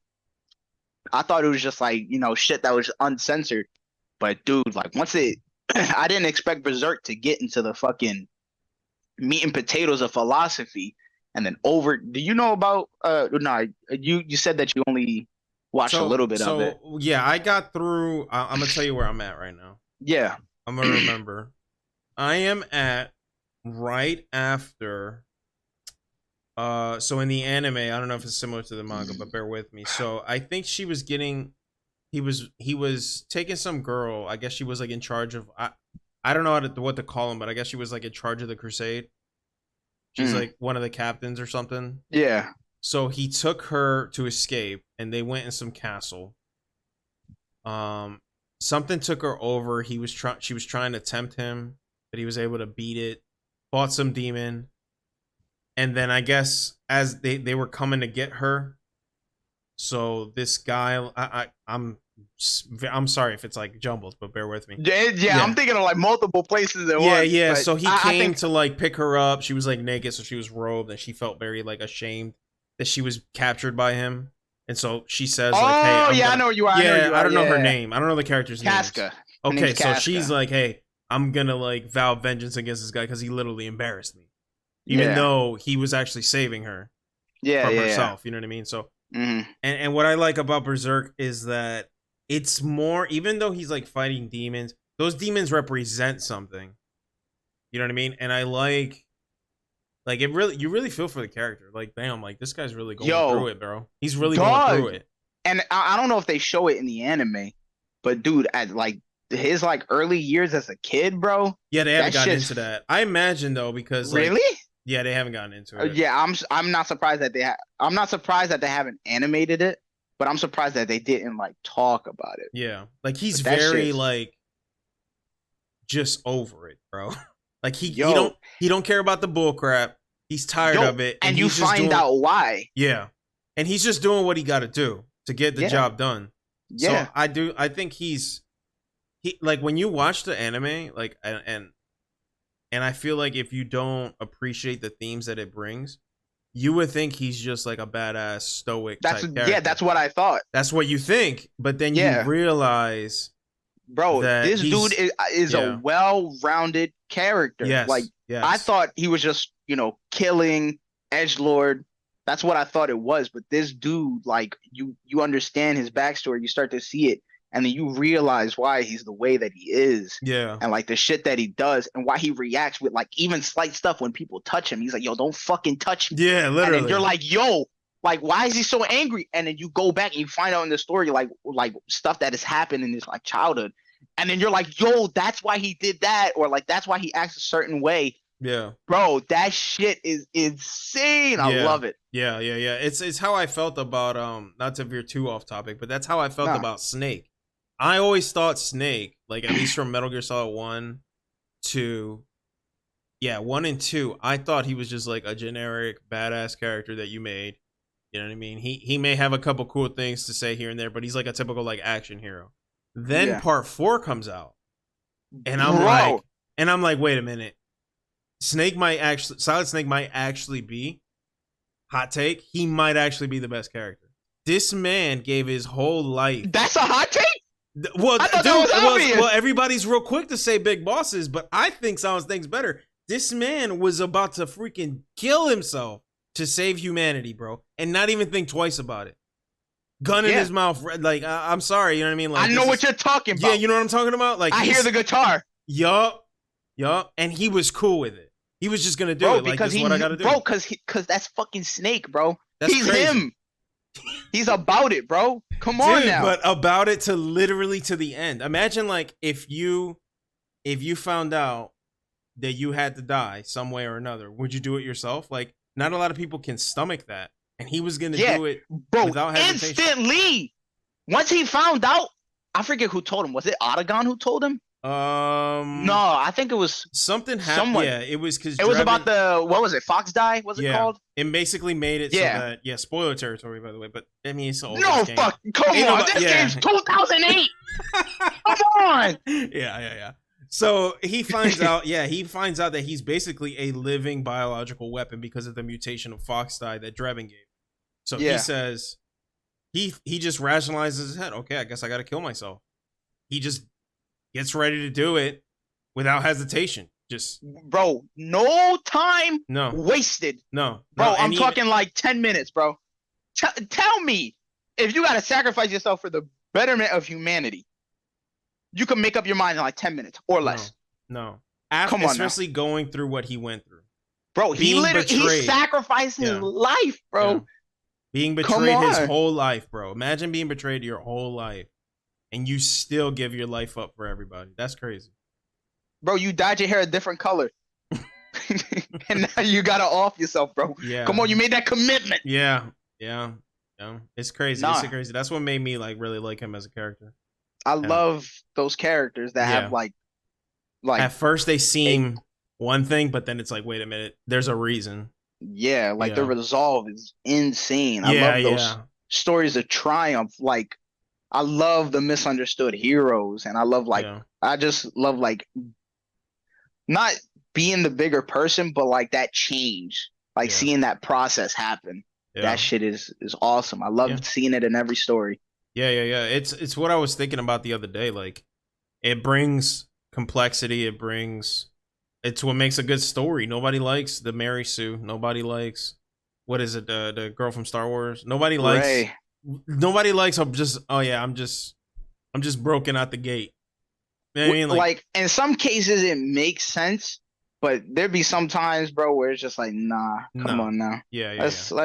Let's keep. I don't want to talk about the last Star Wars movie. No, we're not. I didn't mean. I'm just saying that as an example. Nah. I don't want to talk about it either, bro. I don't want to talk about it either. Yeah. Let's leave that there. Yeah, let's leave that there. But like characters like that, some characters don't change, but they add spice. Like the Punisher in the Daredevil series, I feel like he really actually gave a dilemma. I don't know if you've seen it. Yo, fuck, come on now, bruh. But he gave good reasons. He gave like solid reasons, bro. But he actually like added tension. He added a philosophical debate. And they canceled that show, by the way. They canceled that show. I can't believe that, man. That's such a disservice. Bro. What's up with every industry apparently having the fucking goose that lays the golden egg, and then just be like, yeah, let's not do that. Daredevil was so good, especially that I think it was season 2 or season. Yeah, I think it was season 2 where the Punisher came in. Yeah, oh, dude. Bro, and they're like going back and forth. They're on the roof talking about like their shit, and then like Daredevil's like, yo, what happens when somebody comes for you, like tries to kill you? He's like, they better not miss. He's like, yo, they better not miss. Yeah. Like, oh, fuck them up. He said the difference between me and you is that when I put them down, they stay down. Damn, yeah, bro. That's like, some gangster shit right there. That's cool. That's some gangster shit, bro. He was like, the people that drop don't come back. He was like, that's done. That's done deal. That's some gangster shit. And it doesn't make sense. Yeah. Like, oh, who are you to like make that decision? But he's like, everybody I put down. He was like, they had it coming. Yep. But like Daredevil was like, who are you to be judge, jury, executioner? Yeah. I know it's easy to like say that, and that's been everywhere, but like you really got to think about that shit. Yeah. That was the first time too they actually made a Catholic character well. Yeah. Usually it's always like the religious guy is just a complete psychopath. Yes, bro. It's the first time they made a Catholic like, yo, I like this guy. He's actually a good dude. Yeah. Yeah, dog. Yeah. That dude's insane. He's not. Yeah, it's crazy. It's crazy. Yeah. Punisher was. Yeah. Then they gave him his own series, and it's a shame that they canceled him. It's so stupid, dude. Like, I don't know what's going on. Yeah. A lot of shows fuck up real bad, dude. And that's why I'm saying, and I keep seeing a lot of people talk about it. Manga anime is the forefront now, and this is what happens with the whole. Well, you know. Are you familiar with One Piece, bro? Dude, I am, and I started my journey. I'm on episode 16, so I'm a baby. Hey, yeah, I'm a baby. Oh my God, I'm a baby. Yeah, it does, bro. I'm telling you right now. Let me tell you, as somebody who hated this show forever, I hated this show, and I now love it. Take your time. Really? People be like, oh, 1,000 episodes is too long. When you get to 1,000 episodes, it's like 1,061 right now. Wow. When you get there, you're going to see how short it is, bro. That shit is too short. Because it gets so good that you just keep watching it, right? Good is an understatement. I don't know. I'm forever... I'm mad at myself that I didn't enjoy it sooner, but I'm glad I got... it's a shame I got spoiled on so much after seeing it for so many years. Yeah. But, like, just everything about that show, call me a dick rider, whatever. That show is literally one of the best pieces of fiction in history. And I'm telling you right now, and this ain't even a hot take, it's gospel truth. I'm telling you right now, that fucking show, that dude is such a genius. He beat Batman and Superman in sales, bro. Come on now. That story, everything in that story. You could talk about the pacing. You could talk about the animation. I don't give a fuck. If you look at the overall story, bro, that show tackles every single topic you could think of. Racism, slavery, bro, like trauma. There is nothing but trauma in that show. Yeah. Like triumph. Everything is in that. Like loss. Everything you could possibly think of is in that show, and it's done perfectly. Like as far as the story itself goes, excluding pacing, because that's just Toei Animation being Toei.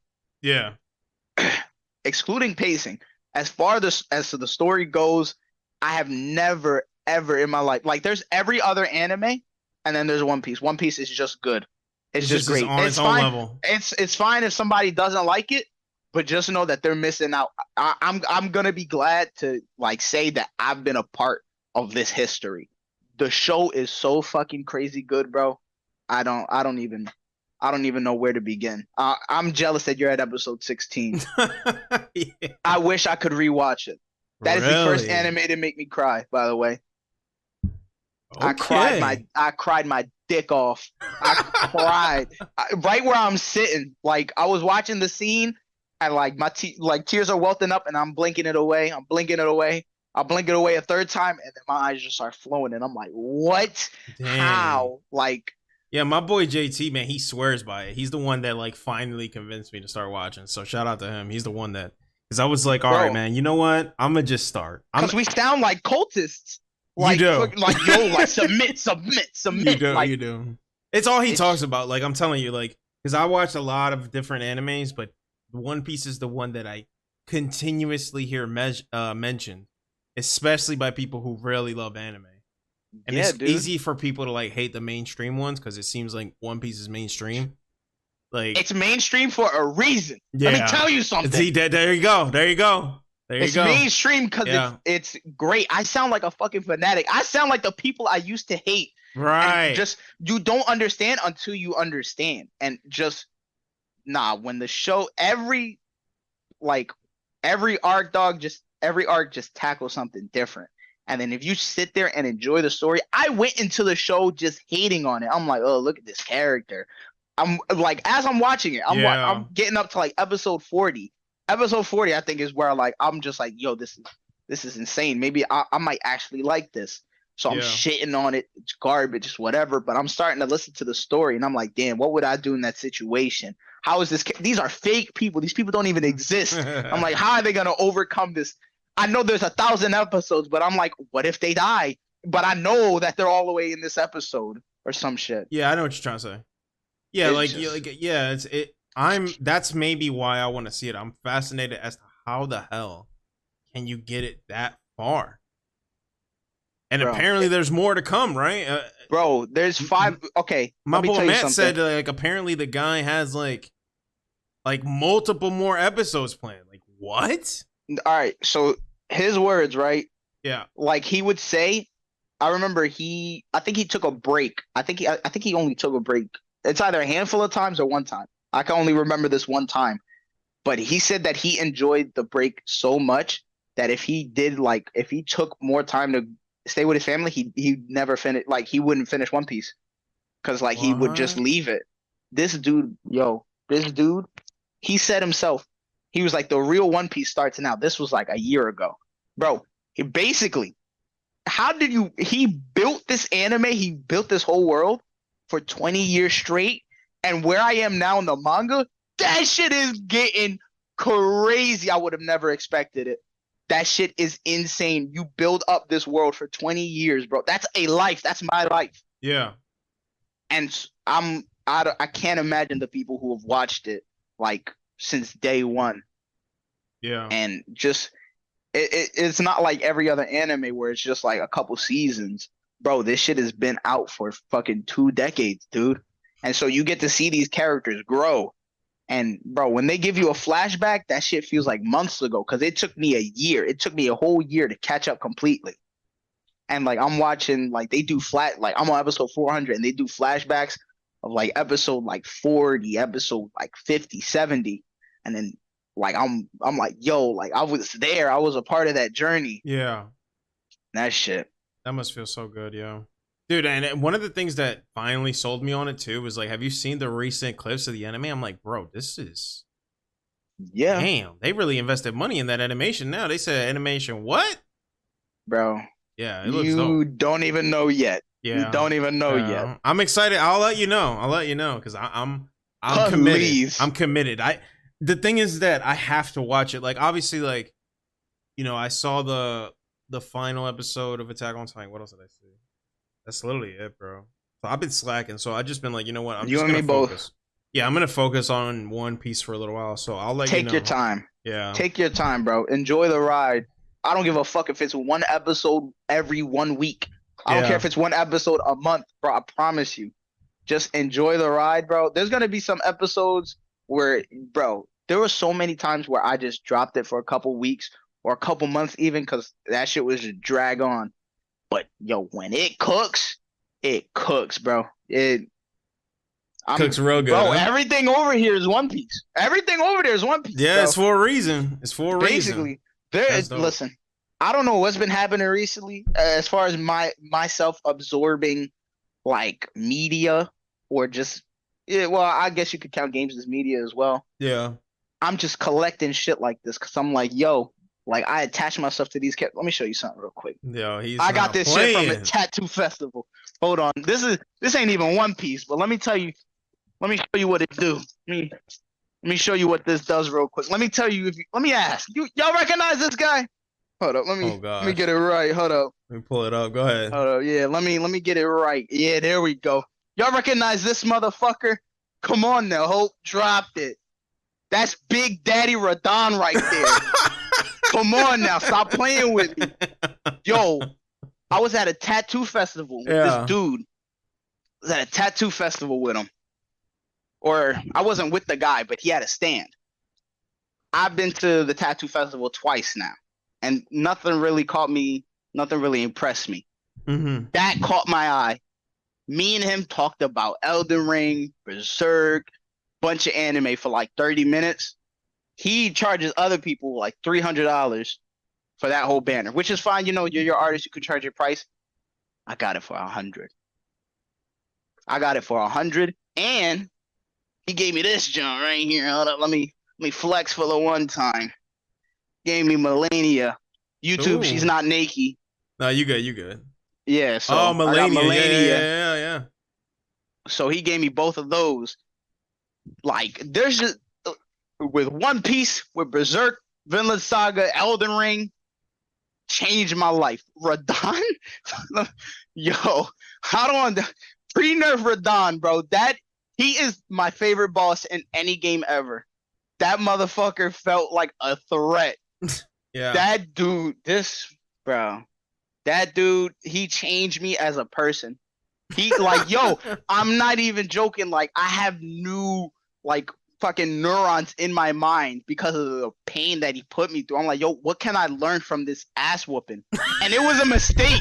Bro, he wasn't even supposed to be that strong. Yeah. And bro, like, I'm like I don't know if this is just me because I'm a fucking psychopath, but I'm like, this because of someone's dedication and then somebody else's like mistake, they made this boss change my life. I'm like, bro, this dude right here, this took effort, persistence, consistency. And I had to change my loadout. Pre-nerf. Bro, he was the hard, yo. And because he was so difficult, I didn't even, like, it was ridiculous. Yo, his second phase, bro, find me any other game where the boss in front of you jumps up and turns himself into a meteor, bro. And like that can happen.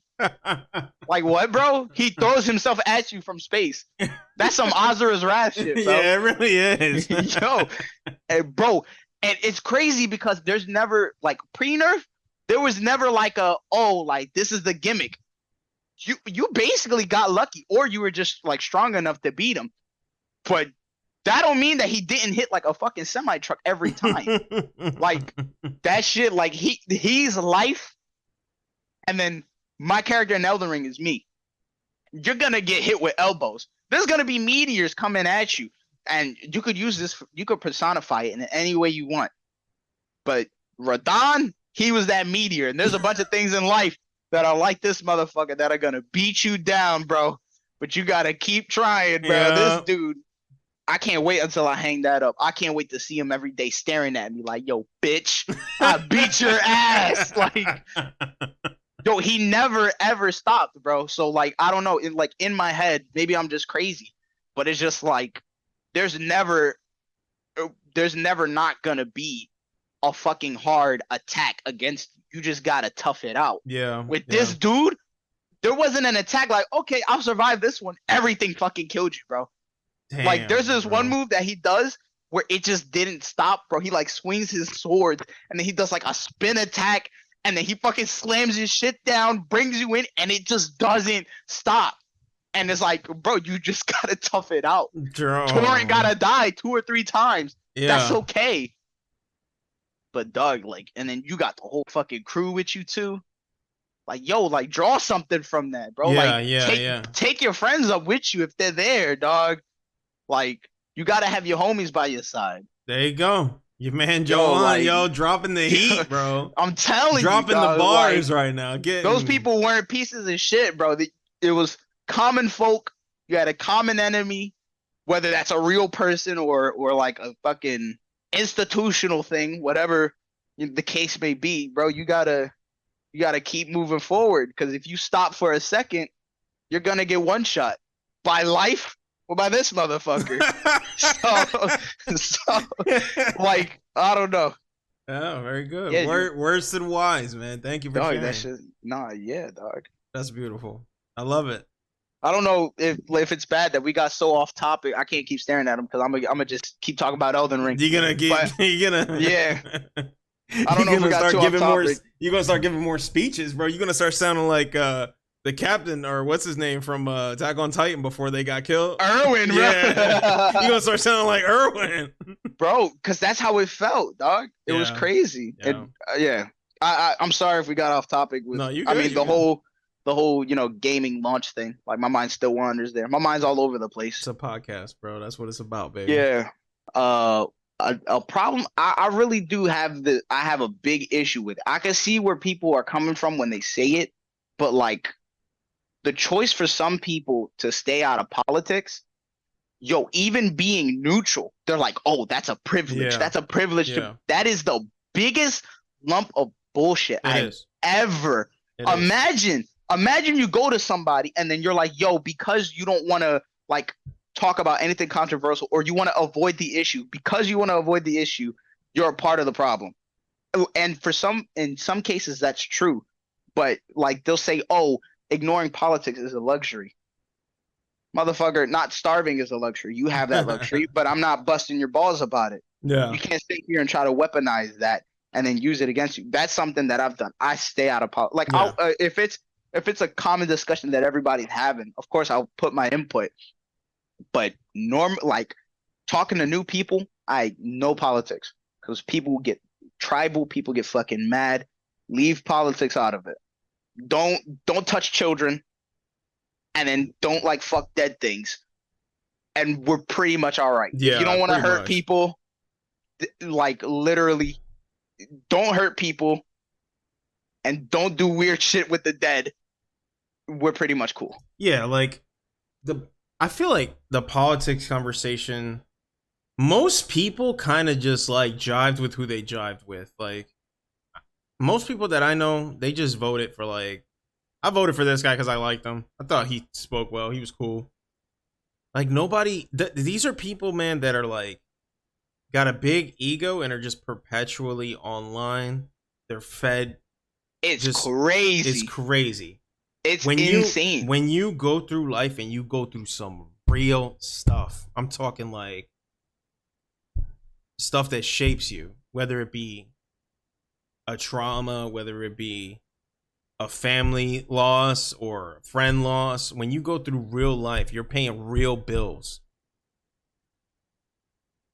Like, you really look at life a lot differently than these people, man. And unfortunately, like, that is 100% projection. You're not going to tell me that because I don't have the energy doing already what I do, you don't got the energy to get into politics because, bro, people treat it like it's a religion. And they look at you sideways and they're like, oh, you're a horrible person. Yep. They look at you like, bro, do you have any idea what I've gone through? I don't got time for that, bro. Right. All of a sudden, it makes you some type of way. That is 100% projection, bro. Yeah. That is being involved in politics is a luxury. Being out of it is a blessing, bro. It keeps, there's already so much. It's too much. Much. Sometimes most people just want to live, dog. That's what I'm saying. Live. Like, I ain't going to shame you because you don't want to do something. Right. Like, I'm not going to like, I hate people throw that word around so much. Oh, you have the privilege for this. You have the privilege for that. bro, you have the privilege of not getting eaten by a mountain lion because you live in an apartment building. Right. We could go down this whole road forever, and then they're like, "Oh yeah, these are basic human rights, but you can't avoid them." I'm like, bro, you need to understand, bro. Like, get off of your phone, bro. Yeah. I'm trying not to starve here, bro. Yeah. I got a future to plan. And they don't want to realize they're just as jacked up. A lot of people, it's easy. That's what I'm saying. It's the weight that you feel as a man. When you self-reflect, and you, like, one of the biggest markers of a man is knowing when you messed up and owning your shit. It's that familial shit. You took it right out of my mind, bro. Yeah. Literally took it out of my mind. So imagine, and guys do this too. It's a lot easier to point the finger than it is to own your shit, bro. Bro, owning your shit. Let me tell you. Let me tell all of y'all. I'm about to be 22. Yeah. I'm 21. I fucked up so many times, bro. I've been more wrong than anybody I know. And it's just, I've been wrong so many times, dog, that I don't even give a shit anymore. I'm just like, okay, I fucked up. What can I do to change it? Like, being wrong, it's like the main part. I don't mind being wrong at all. Like, because I'm wrong all the time. I'm a fucking idiot. Yeah, it's part of being a human being. That's what I'm saying. You're going to be wrong. But I hate when, like, I think a lot of the time why people hate to admit to be wrong, and this is a problem I had, I stopped caring about it, is because, like, people be like, oh yeah, remember that one time you were wrong? You did this and you were wrong at that one time. Oh, look at you were wrong. How do you know you're not going to be wrong again? Bro, people, and we in Philly, well, let me teach you these words. We call these people dick eaters because they're dick eating. We call them straight up dick eaters because I'm like, if I've learned not to do this, I try not to do it. Like, I'll only do it in a comedic or a humorous, like, room. I'll never, I'm never like, let's say you're wrong about something. I'm never going to be like, oh yeah, you were wrong on this day. Like, and then use that against you to downplay, like, a thought you might have or like something that you bring up, because then it'll just build resentment and it'll just get worse from there. Yeah. If you just be open and then let the person, like, know that, like, yo, it's not that bad. Like, it's okay if you make a mistake. Like, it's not that big a deal. Like, we could just talk it out in any facet. Just doing that. And I don't know, like, sometimes people are so easy, like, so quick to put their guard up that they don't realize it, or maybe that's just like the people I've interacted with. But it's like, I don't know, like, I've been wrong so many times that I don't even care if people are dicks anymore. I mean, it's still like fucks with me in the back of my head. It still, like, moves a little wire, but I'm just like, not in a superiority way, but like, they don't know better, or it's like, it's not something that they realize is harmful. I try to give people the benefit of the doubt. Yeah, something that you learn through your experience. A lot of people don't know that. Like, we do have a lot of privilege here. We have so much food that in the poor parts of America, there are fat people. Yeah, bro. Like, we really do got it good, and we don't understand it. We're coming so back from used Vietnam. To it. Yeah, coming back from Vietnam has showed me that, bro. That shit, like, in some ways over there, bro, it is wild. Well, typically that's what does it for you. Like, when I went overseas, I saw kids literally ripping food out of my hands. That told me everything I needed to see. Kids, not adults. Kids. Yeah. Trying to survive. I never had that problem. I never had that problem. That shit's wild. So I like, people, like, they throw shit at you. No, they'll have their fucking iPhone that's made with literal slavery. Literally slavery. Yeah. Is used to make your phone. We all evil, bro. Yeah. We all evil. But nobody wants to accept that. Nobody wants to bear that weight. That's what I'm saying. Because they're perfect. Too heavy. Because they're perfect, man. It's because they're in their head. I'm like, it's evil. I don't want anybody. It's an evil way to think, because what it's doing is it's projecting your problems onto someone else. It's an easier way to live. It's easier to, like you said, go on your iPhone, eat your bag of chips that people, can probably, that same bag of chips that you bought can probably pay for someone's meal overseas. Yeah. It's easier to do that than to actually bear the weight of how hypocritical you really are. And because that includes me and you. Like, we all are just as jacked up. Yeah, dog. That comes either with time, with wisdom, I don't know. But now you understand that, you see it. Now you got to know how to move with those type of people. And that includes, ignoring a lot of the stuff that they say. They really don't know what they're talking about. And also being comfortable with two things. Some of them will grow out of that mindset, and some of them will stay in that mindset. They'll die in that mindset. Bro, it's wild. Yeah. And these are just regular people, bro. Right. And then they'll talk about politics, and they'll be like, "Oh, you got to follow this person." I'm like, bro, these people are just as fucked up as you and me. They're not special, bro. Like, that's something that I think I realized when I was like 15 or 16. I'm like, yo, politicians are just regular people that got power. And people with power trips, dog, let me tell you, I abuse God mode in Doom. I abuse that shit because it's awesome. And you don't think somebody's gonna abuse power? If they already know, like, stock trading and shit, if they already know what's gonna plummet, what's gonna rise up. If I know I'm gonna make money from putting my money by investing in stock X. No, that's a fucking website for shoes, but, like, you know what I'm saying, like, variable. Like, if I'm investing in XYZ and I know I'm gonna get rich off of it because I'm cheating, like, I got the power to do it, so I'm gonna abuse it anyways. No, but they'll gaslight you and say, no, but they're professionals. They study. They've been in politics. They'll suck my dick. They'll no, Joanne. They'll everyone has your best interests at heart, bro. And people are like, this side is right, that side is right. Yeah. Let me tell you personally, I've been pulled to and fro from both sides so many times, from both extremes, bro. I'm literally right down the middle, dog. And people are like, "Oh, how are you in the middle? Oh, you're a centrist." Imagine that. Yeah, imagine, bro. That's like, a problem. You're like, nah. Like, I'm not cool with that. I'm not cool with that either. I'm cool with some of both of these ideas. And they're like, "You're in the middle? Oh, you're fucked up, bro." That's crazy. Like, that's like me. Like, if I was the president, I just fucking nuke Switzerland because I'm like, nah, you can't be neutral. You neutral for what? Yeah. Nah, that's wild. Yeah. I can't even fathom that that's why I just stay out of it. That's why I stay perfectly down the middle. That's just people speaking from ignorance, bro, because what was liberal back then is conservative now. So it's just, the tides are always changing. It's all bullshit, dude.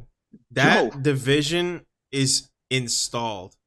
It's not real, bro. They want you to pick a side. It's insane. No. They need you to pick a side. Think about how U.S. politics works. You need to pick a side in order for a president to be elected.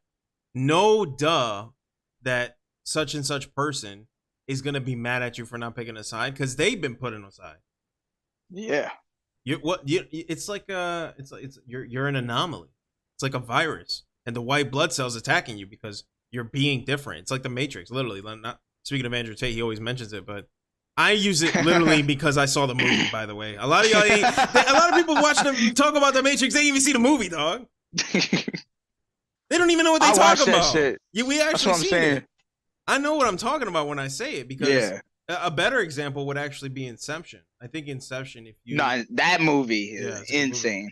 A better example would be Inception. So when you're in someone's dream, if you do something that's out of the ordinary, everyone looks at you because you're doing something that is out of the norm. That's a better example. So I forgot they had a word for it in there or some shit. Yeah, I forgot the word, but you know what I'm talking about. I haven't watched a movie in like 4 years. Yeah, it's great. When he was in Elliot now, when he was Elliot Page, when she was in Dude, at this point, at the time, Ellen Page. Ellen Page was fucking in someone else's Jody dream. from Beyond Two Souls. Right? Talking to Leo. Yeah, she was in someone else's dream, did something different, and it caused everyone to look at her. So it's one of those things where, like, it's by design, bro. But now you understand that. Now what are you going to do about it? Mm-hmm. I think a lot of those people that are in charge know this. And they're using it to their advantage, and that's why they are at where they're at. Bro, because they're untouchable, basically. Unless you are a psychopath and then you kill them, bro. Like, you can't put them in jail. No. You can't put them in jail. No. You can't. You can't fight them. You can't fight them by the book. They made the book. They got the pencil, so they just erase your shit. They can make the laws. Bro, you already lost. So don't even literally. What can you do? You gotta understand that. You gotta navigate that, and you have to be cool with it because you can stay up at night dealing with that stuff. So the best thing you could possibly do is what you can do for yourself. That's all you can do. Whether it be you and whoever you care about. That's the best thing you can do. That's the best advice I can give you. Literally, just this is to everybody. Just do you. Mind your fucking business. I promise you. If it's not out of your immediate circle, if it like this is how I see it, and I haven't been wrong yet. So in my like with my friends and with my family, I can talk to them as much as I want. I can have as much fun as I want. As soon as it gets out that circle, it's out of my control, and it's not my fault. Like if a war happens, it's not because like I didn't fucking like Kylie Jenner's picture. It was bound to happen. Nothing as a singular person I was gonna do. I wasn't gonna do anything to make that like there was no way to avoid it. It was always gonna happen. Yeah. But if I have a falling out with my friends, I can do something about that. Yeah, that's basically what you're saying is like you're basically getting into the hallmark of stoicism. You know, be mad at what you can change, but don't be mad about what you can't change.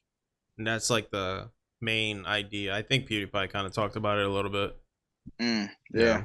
So fucking love stoicism, philosophy, stoicism. I love all that shit. Taoism.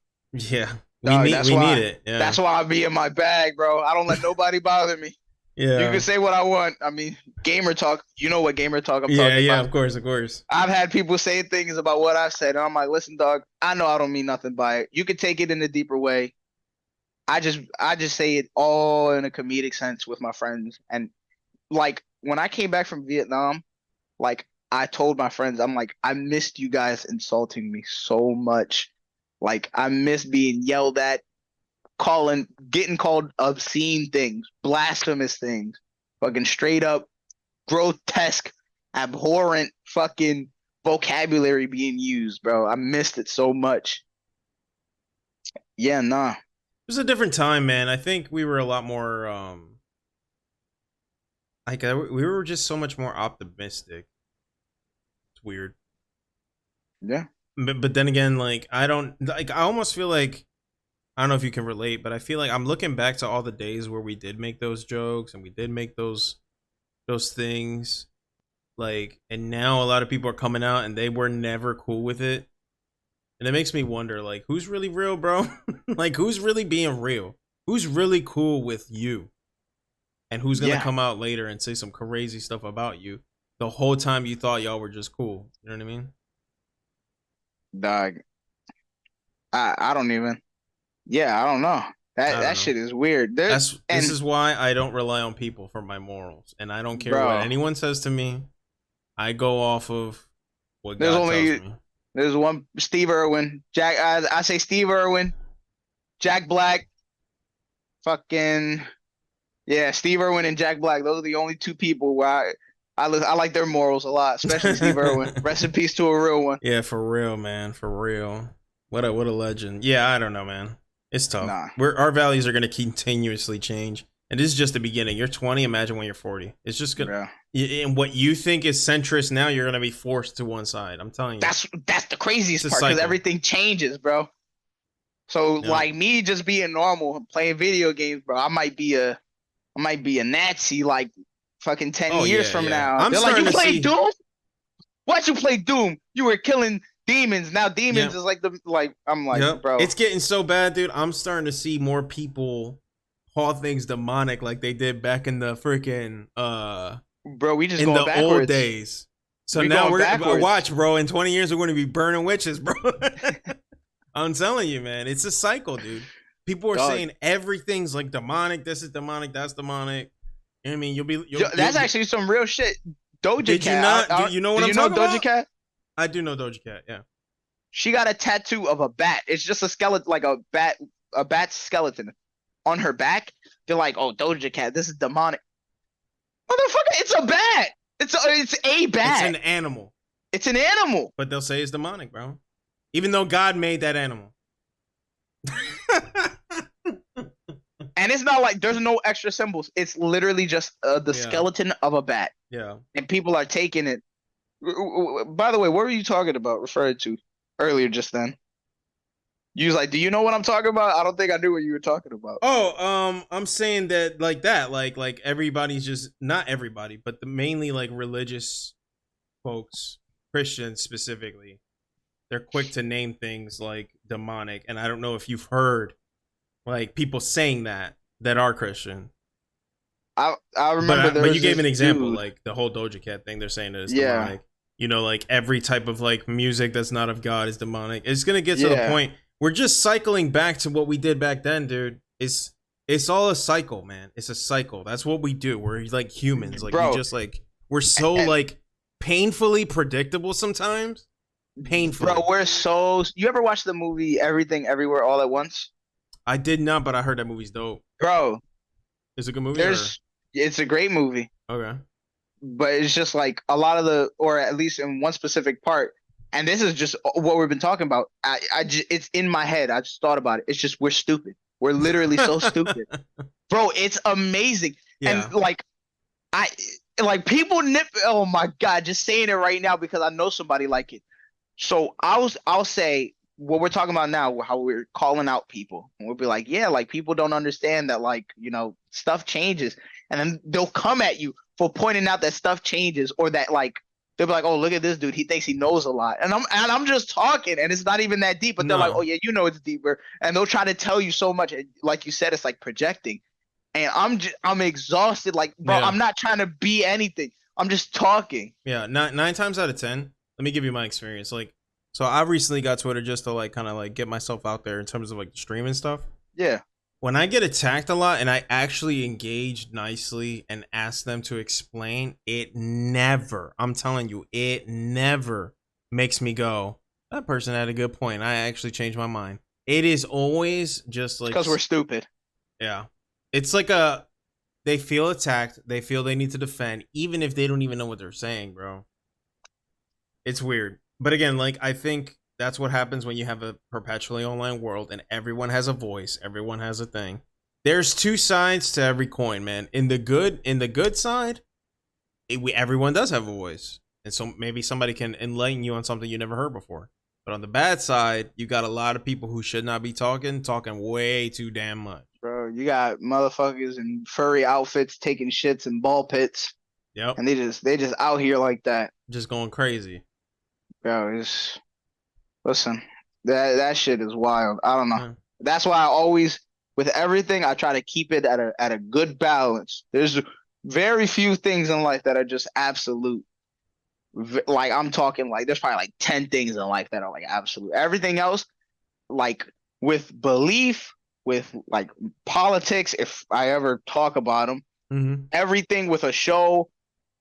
Unless I know it's absolute fact, I leave it in limbo. I'm just like, when I say something, like when we were talking about the Phil Spencer thing earlier, I always emphasize like, yo, this is whispers that I hear, this is word on the street. I never say, oh, this is what he said, unless I know it's what he said. Yeah. Because people come at you for anything, and right now, this is how my life is. I keep my life at a balance. And this is the absolute goal of my life. What can I do to be the least bothered? Like, what can I do to have everybody, to avoid the major pain in the ass that is humans? So, like, this is how my day plans out. This is how it's going to work tomorrow, right? I'm going to wake up and I'm going to be like, all right, what's the best course of action to minimize the pain in the ass that I'm going to experience? So tomorrow I want Wawa. I'm going to go grab a milkshake. I'm going to take a specific route because it's the least amount of pain in my ass. I'm going to go to my restaurant. I'm going to go to work and close at a specific time because it's the least pain in my ass. And then I get back home where I'm comfortable, where nothing could be a pain in my ass. Yeah. Yeah. And that's is literally how I live. Yeah. And that's okay. And that's kind of where we're at right now. No, it's a privilege. I can't do that. No, yeah. Yeah. Everything. I don't know, man. All I can tell you is be firm and be confident in who you are. And realize that a lot of people are going to have a problem with that way of thinking because you're thinking for yourself. You're not part of the group. You know what I'm trying to say? Mm-hmm. I could say that for myself. I can look at people who don't believe what I believe as crazy. We're just as perpetually bad. You could look at people who look for the pain in the ass as like somebody crazy, but to them, that's what makes them who they are. We're all part of it. We all engage in it. it's just you got to have that maturity to like respect why they believe what they believe. If those people are like literally bashing you, bro, for like being a centrist, like that's probably not a person that I personally would want to be around. That's what I'm saying. I'm telling you right now, man, and I'm take it from me.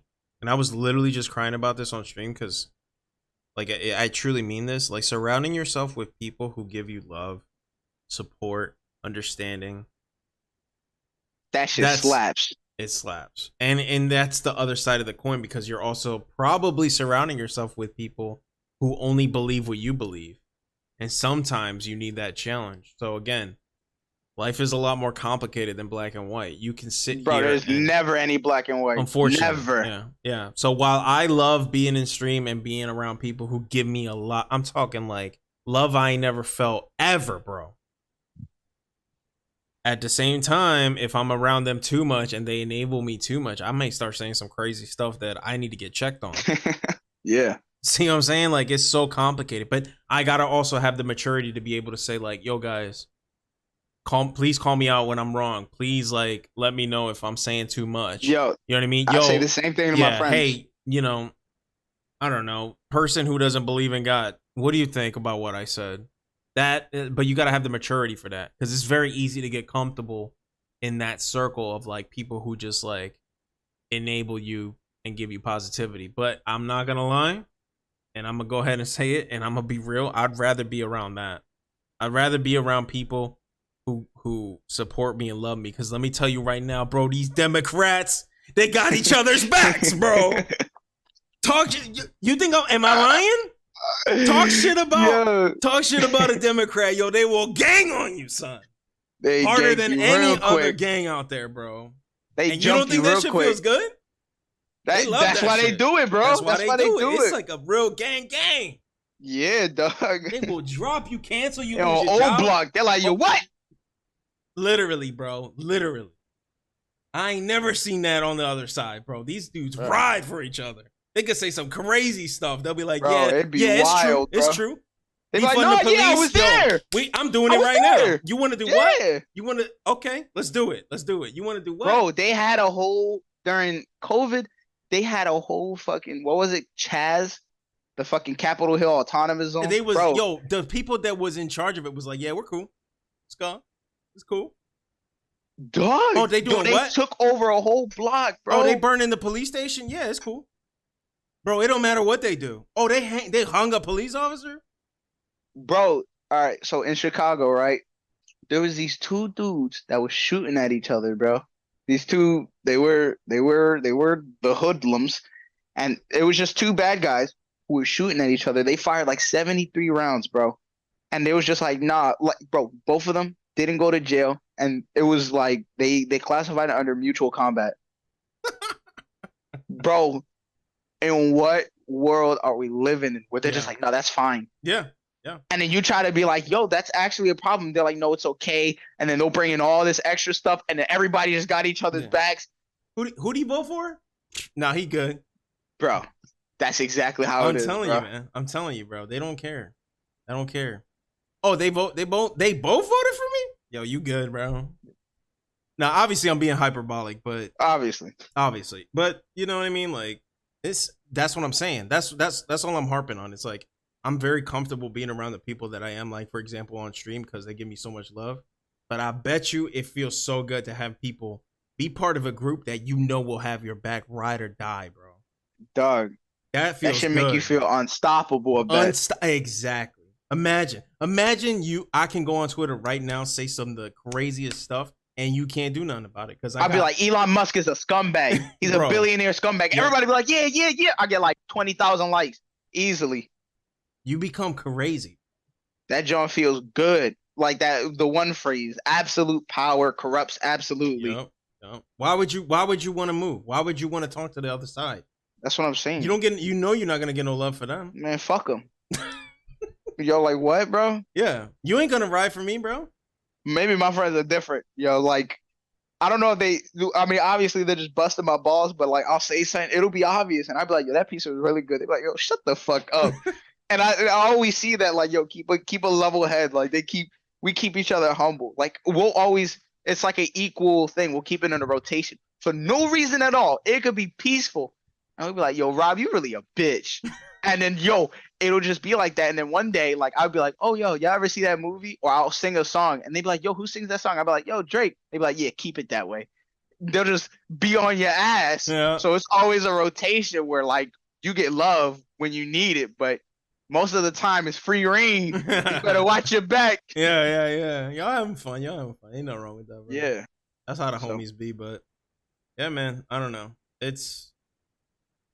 I get it. Yeah, like I said, once you understand it and you get it, you understand why people are the way they are, why they're comfortable in that.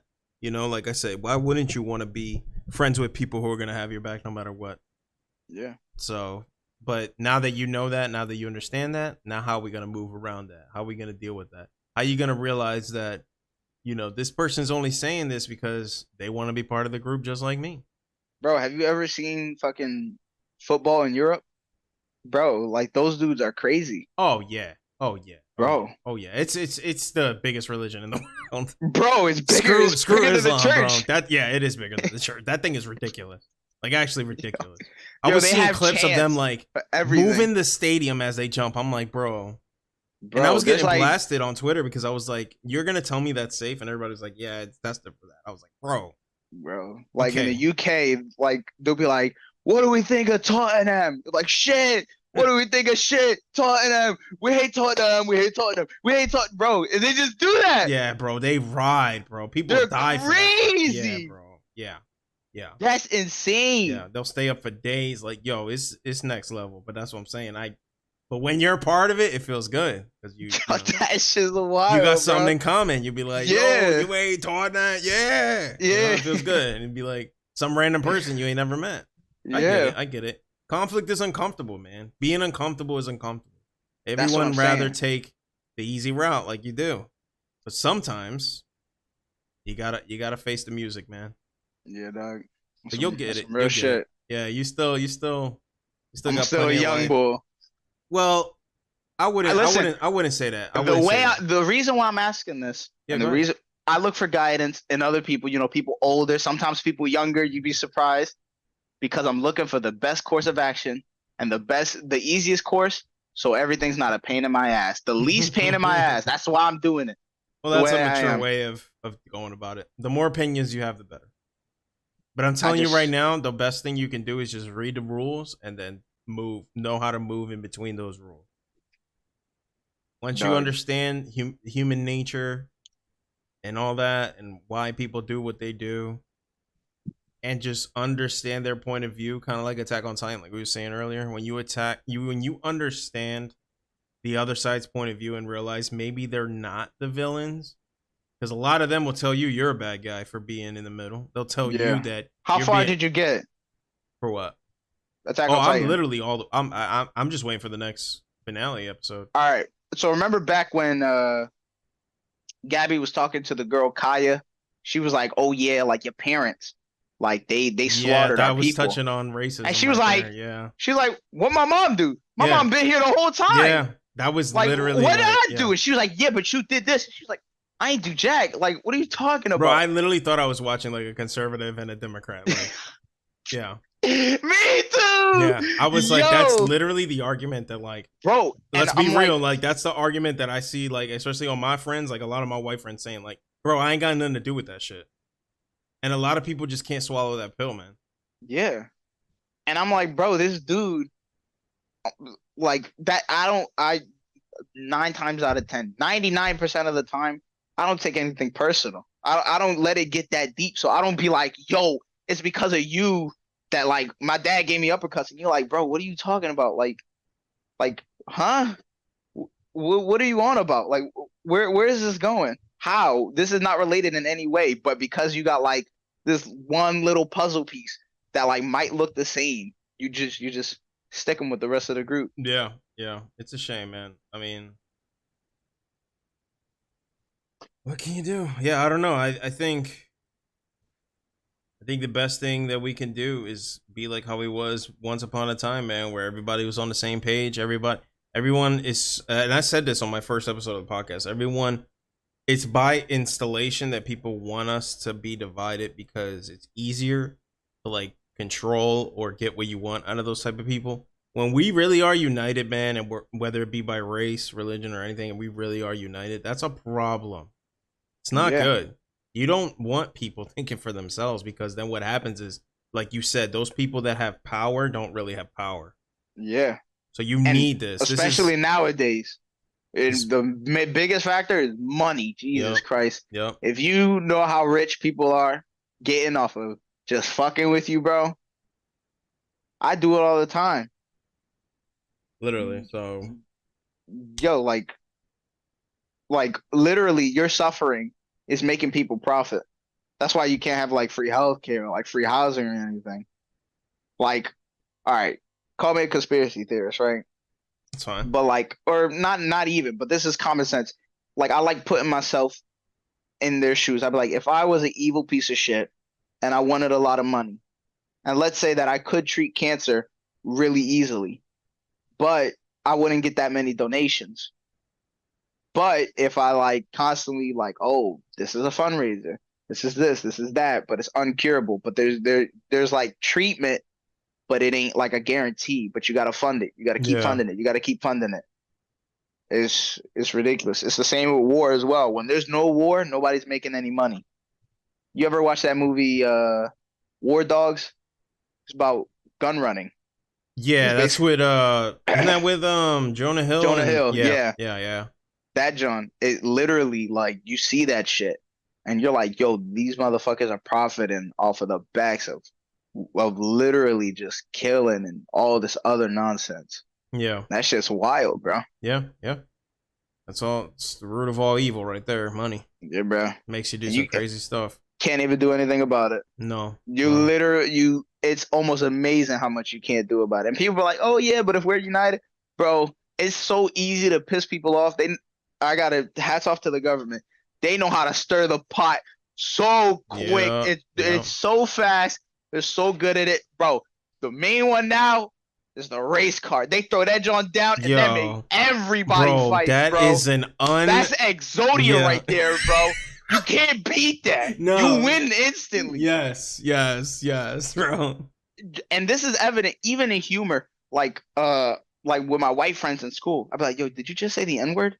I'm like, I'll say it out loud. They're like, no. Bro. And then they'll start defending themselves. And then you can just stir the pot from there.